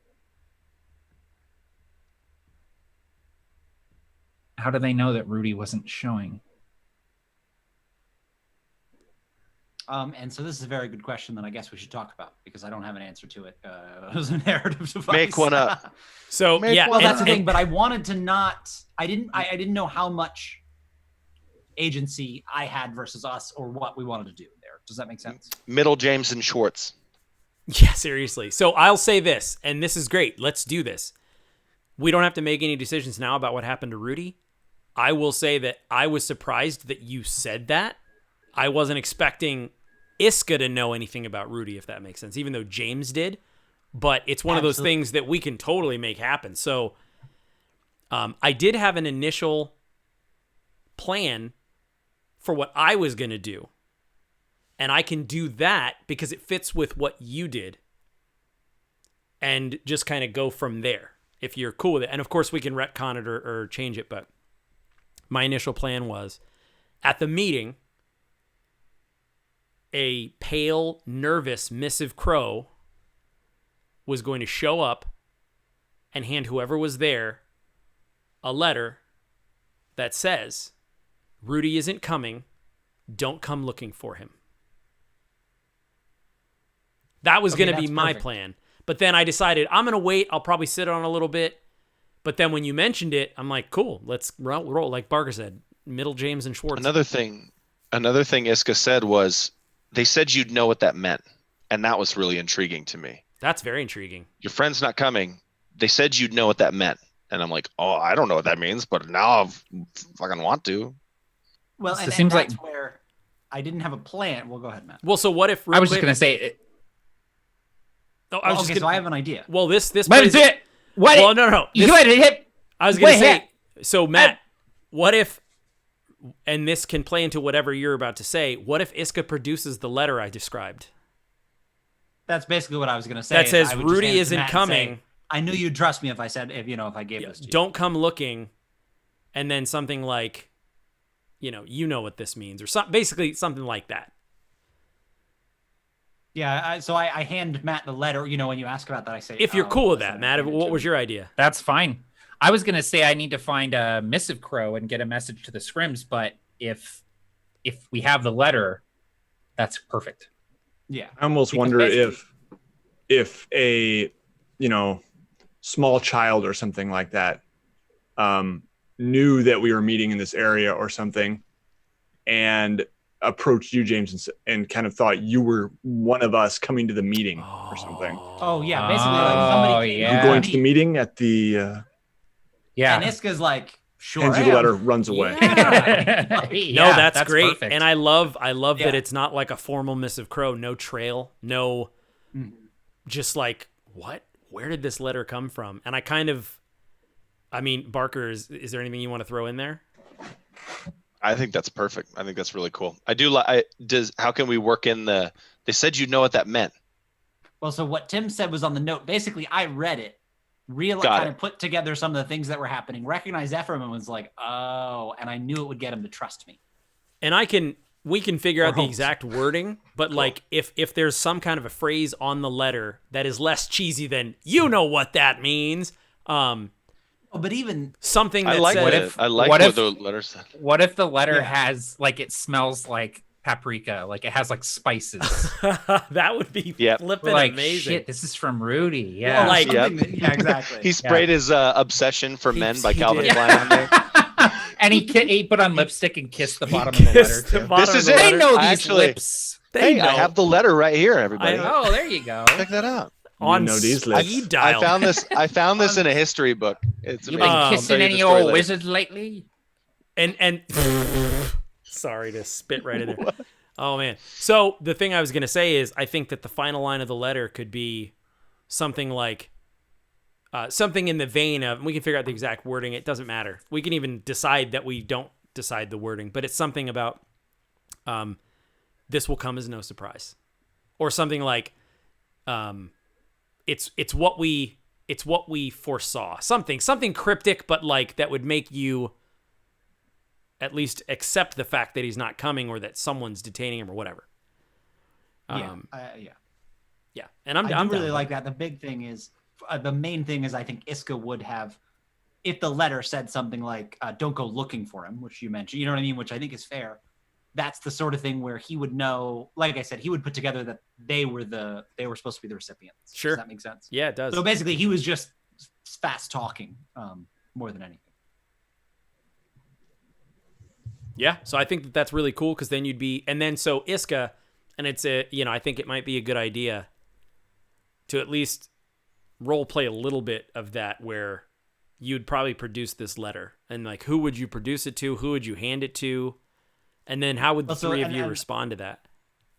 Basically, I would when Efram asks, so what did you say? I would give it to him and I would apologize. I say, listen, sorry, I I know Marrow Patrol was doing a double loop because they saw something, unexpected, and I needed to get us out of there. So I thought this was the quickest way to do it. But, a child ran up and handed me this letter, and well, I got to say, I kind of get myself into trouble all the time. But, well, I guess it's lucky that it has to do with you. And, I hand it to him and kind of see what they had to say about it. I would take the letter and see that, if there's a seal or whatever, it's been broken, and I would open it up and look at it. I hand it off to Garik. Yeah, Garik, it has a look at it and stows it away. It's not coming. Garik would actually turn to Iska and kind of like have this anger at you almost, before like kind of shaking his head and realizing like it's not your fault. And Iska, he would say something like, I know I'm on the outside of this, but you got a letter, right? I mean, you could have not heard from him. This is better, I think. The letter, it means he decided not to come. It doesn't mean that he was kept from coming or something happened that kept him from honoring our pact. It means that he made the choice not to show up. So yeah, it's worse. We don't know that, Efram.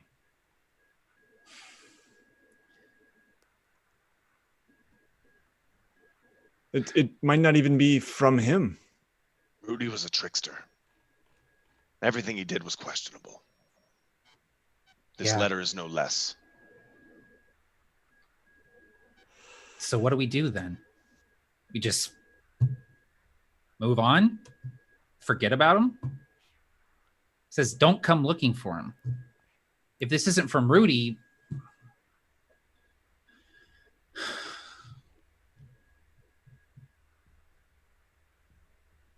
why wouldn't he come?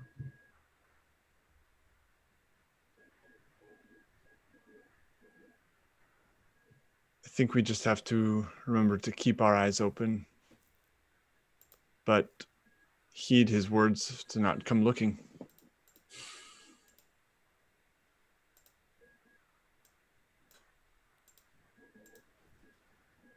Okay. Efram kind of lapses into silence and can't help but think about his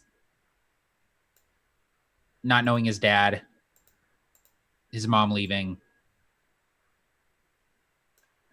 and then Rudy not showing up. This man that he had, despite himself, looked up to and hoped to learn things from. So he just kind of lapses into silence. I should say before we continue that I accidentally hit the video icon instead of the unmute button because they're right next to each other. And so now I'm playing as Iska. So if everybody could just give me the con for a moment. I'd like to put the dismembered lord on the horn. Get the dissy on the horn. Get the dissy. Oh, man. Thanks for fixing it up. I am your digs now. And I am Efram again. I am me again. Tim, how long did it take us to get from body fall to where we are now. Sure. Yeah, I kind of thought it would be poetic if it was essentially as James or Iska was like handing you the letter that the sun was going down. I think that kind of fits because the pact was that you would meet and before sundown. So I think that it stays light in Feygrave very late. So you still have a good probably 30, 40 minutes of dusk. The sun doesn't go down very quickly here. And as you're coming to terms with this, there's like a refreshing breeze that sort of blows through your hair. And strangely enough, though, the sound of the wind as it rolls past your ears sounds like glass crushing underfoot. And you notice there's a line that is as wide as a cart,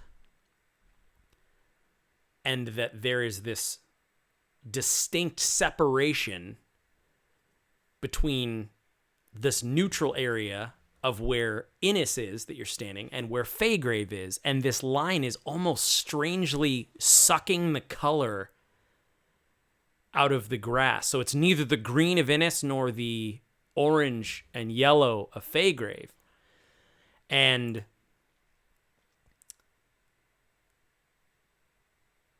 Diggs, you have this strange surge of prophecy just for a moment. But the rest of you begin to hear whispers.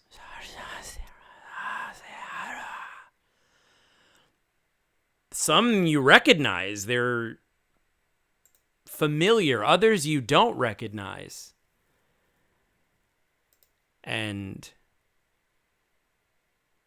this colorless line stretches across and begins to literally separate Feygrave from Innis.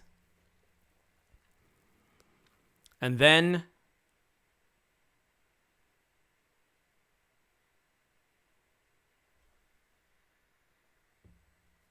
blood red lightning erupts from the ground. And you're far enough away from it that it isn't an immediate threat. But these shifting, snaking curtains of energy begin to form between these webs of constant lightning. And anyone who's been in Dragongrin long enough know what a bleak veil is. A bleak veil is the borders, the official dismembered lord drawn borders that separate the regions. And rapidly, this enormous curtain of bleak explodes from the ground, enveloping the entire border, separating Innis from Feygrave. This bleak veil is keeping you in Feygrave unless you want to pass through the bleak to get out. And you see it wrap all the way north toward Petrichor Field and as far south as possible. And it reaches up and curves and almost arcs over you.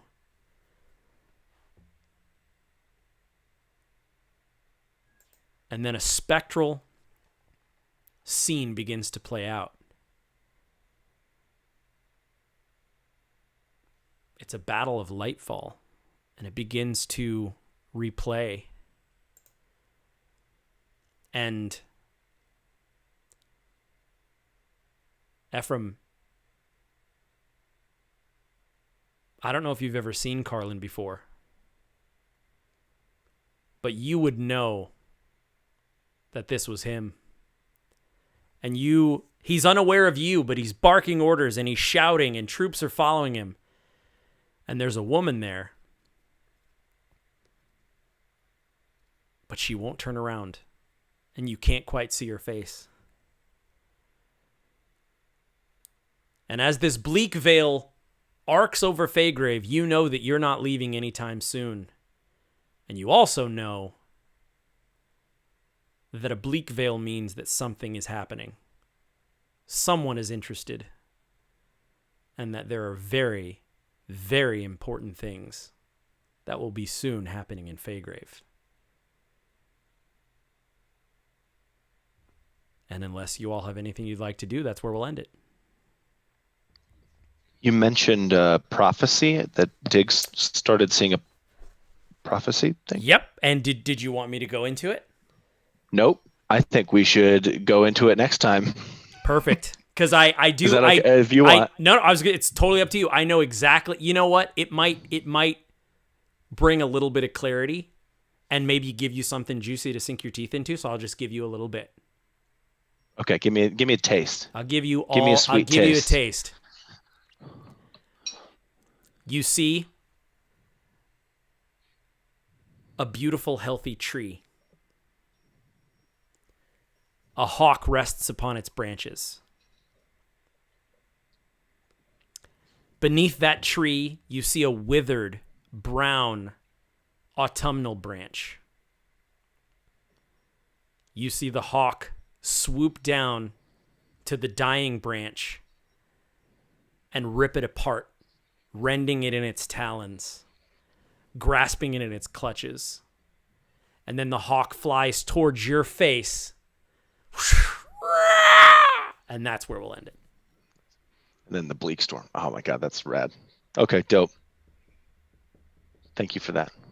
Those that remain. Baby, that was prime rib. That was a lot of fun, guys. Yeah, that was great. That was so much fun. Happy to be back, Yep. everybody. Happy to be back together. This Yeah, was for great. sure. This that was was really cool. This was Guys, just... I was at 1 hit point. Ah! No shit. I was at 7 and I was worried. Oh my god. Man, you know what got Nate was the when he had the 2 statues fall on him. I rolled twice. Yeah, the when he had a statue fall on his head. and I Yeah, rolled a d20 to see who that was going to happen to. And Nate, you were the winner, baby. Luck of the draw. You were the winner. You So, are the winner. You have a statue fall on your head. win. Oh man. Thank you all for playing. Thank you for those who are watching. We are Absolute Tabletop, most of us, and Nate, who is WASD20. And we have come up alongside each other, Nate with Cell Sword Maps and us with our publishing company. This entire session was run using a book called A Dead Man's Guide to Dragongrin. If you're not interested in buying that, no worries. Go make a Dragongrin character for free because the character sheet, you don't even have to log in. AbsoluteTabletop.com. You just click in the description. You can fill out your character sheet and you can get the character creation. You can make your own Ardor Rogue or Grimdal Barbarian or Holmir Warlock, Silverwise Druid for free. It's like 75 pages and we want you to just play in Dragongrin. It's the first link underneath this video. Is the free part. Yep, do it big. So First link. get you a Dragongrin character, go nuts in there. We'll end it by just going round robin, and I'll let everybody go through. So I'll go ahead and start with you, Barker. Hi, everybody. I'm Barker. And the last 5 years, almost 5 years coming up in September, working alongside Tim, Matt, and James, and then even longer previously when Nate and all of us, sans James, were in the Provokers, has just been a freaking honor. And I just appreciate all of you guys. And I appreciate the fact that we had so many people tune in to watch us dick around Dragongrin for a little bit and dodge a bunch of Price is Right Plinko humans falling from the sky. That's like the, oh man, that doesn't give it that much credit. That was the coolest thing ever because Oh man, I don't even want to go into it because I want people to be able to say, but that was like a really cool thing to write and then see it happen in that moment. So this whole thing has been unbelievable. It's really difficult to explain how cool it is to see the world that you helped write come to life. So I encourage everybody to get the book, and definitely get the free part just to see if it's your taste. It will be, but just check it out. See if you like it. You will. And check me out on Twitter at Inspire the Barks. And stay tuned. At Conline is coming up, and before that, we're going to do some fun stuff on a Twitch channel that I got, and I'm really excited to see you all there. It's going to be amazing. Thanks, everybody. It's going to be amazing. And if you want to see just some of the most inspiring, fun, inventive, the things we made up live here is basically what we call the Bark Spesh.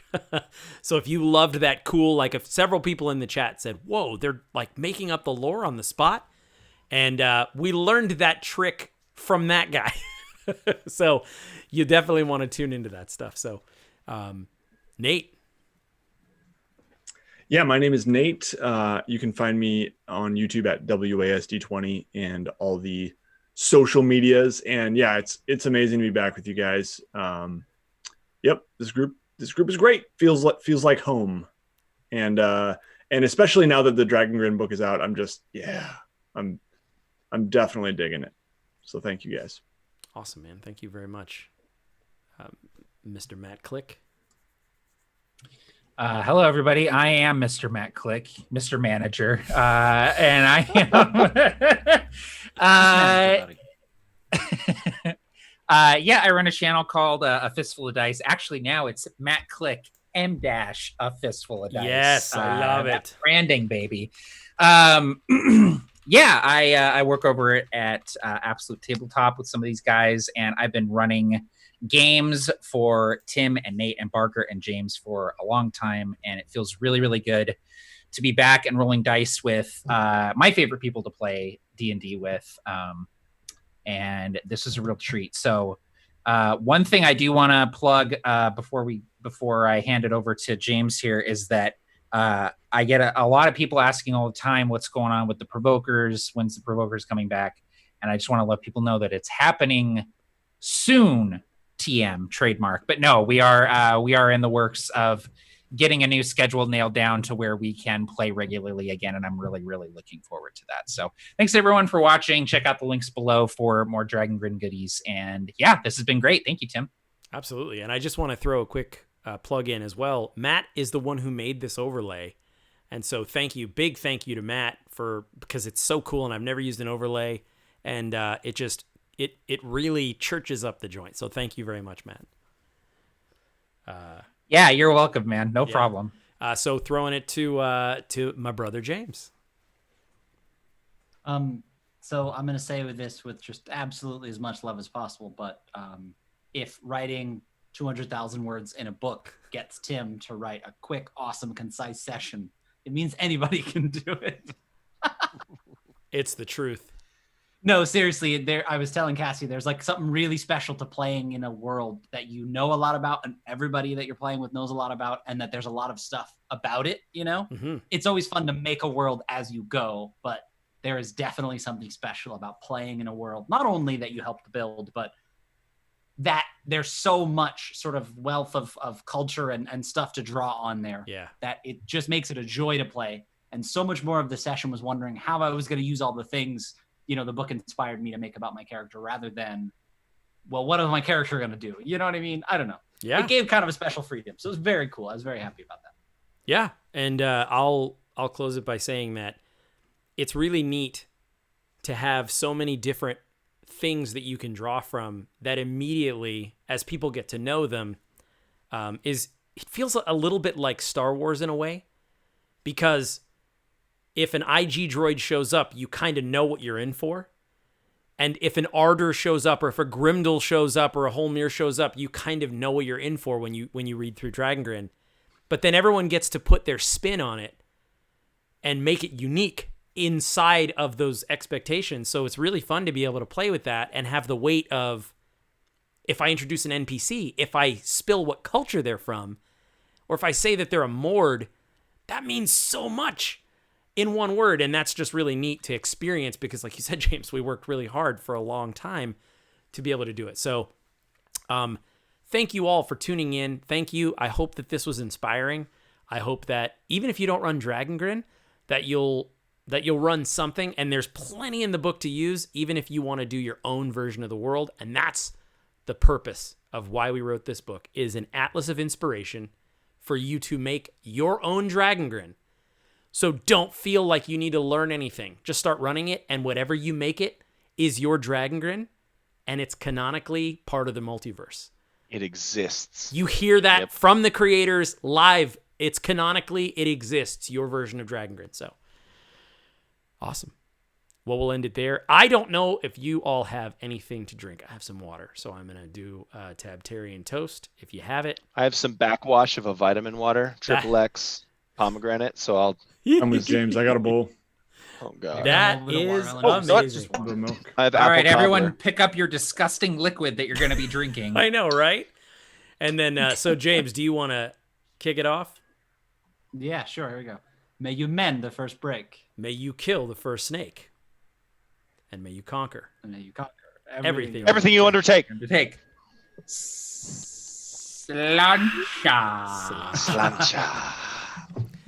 That's it for now, but we'll see you soon in Dragongrin.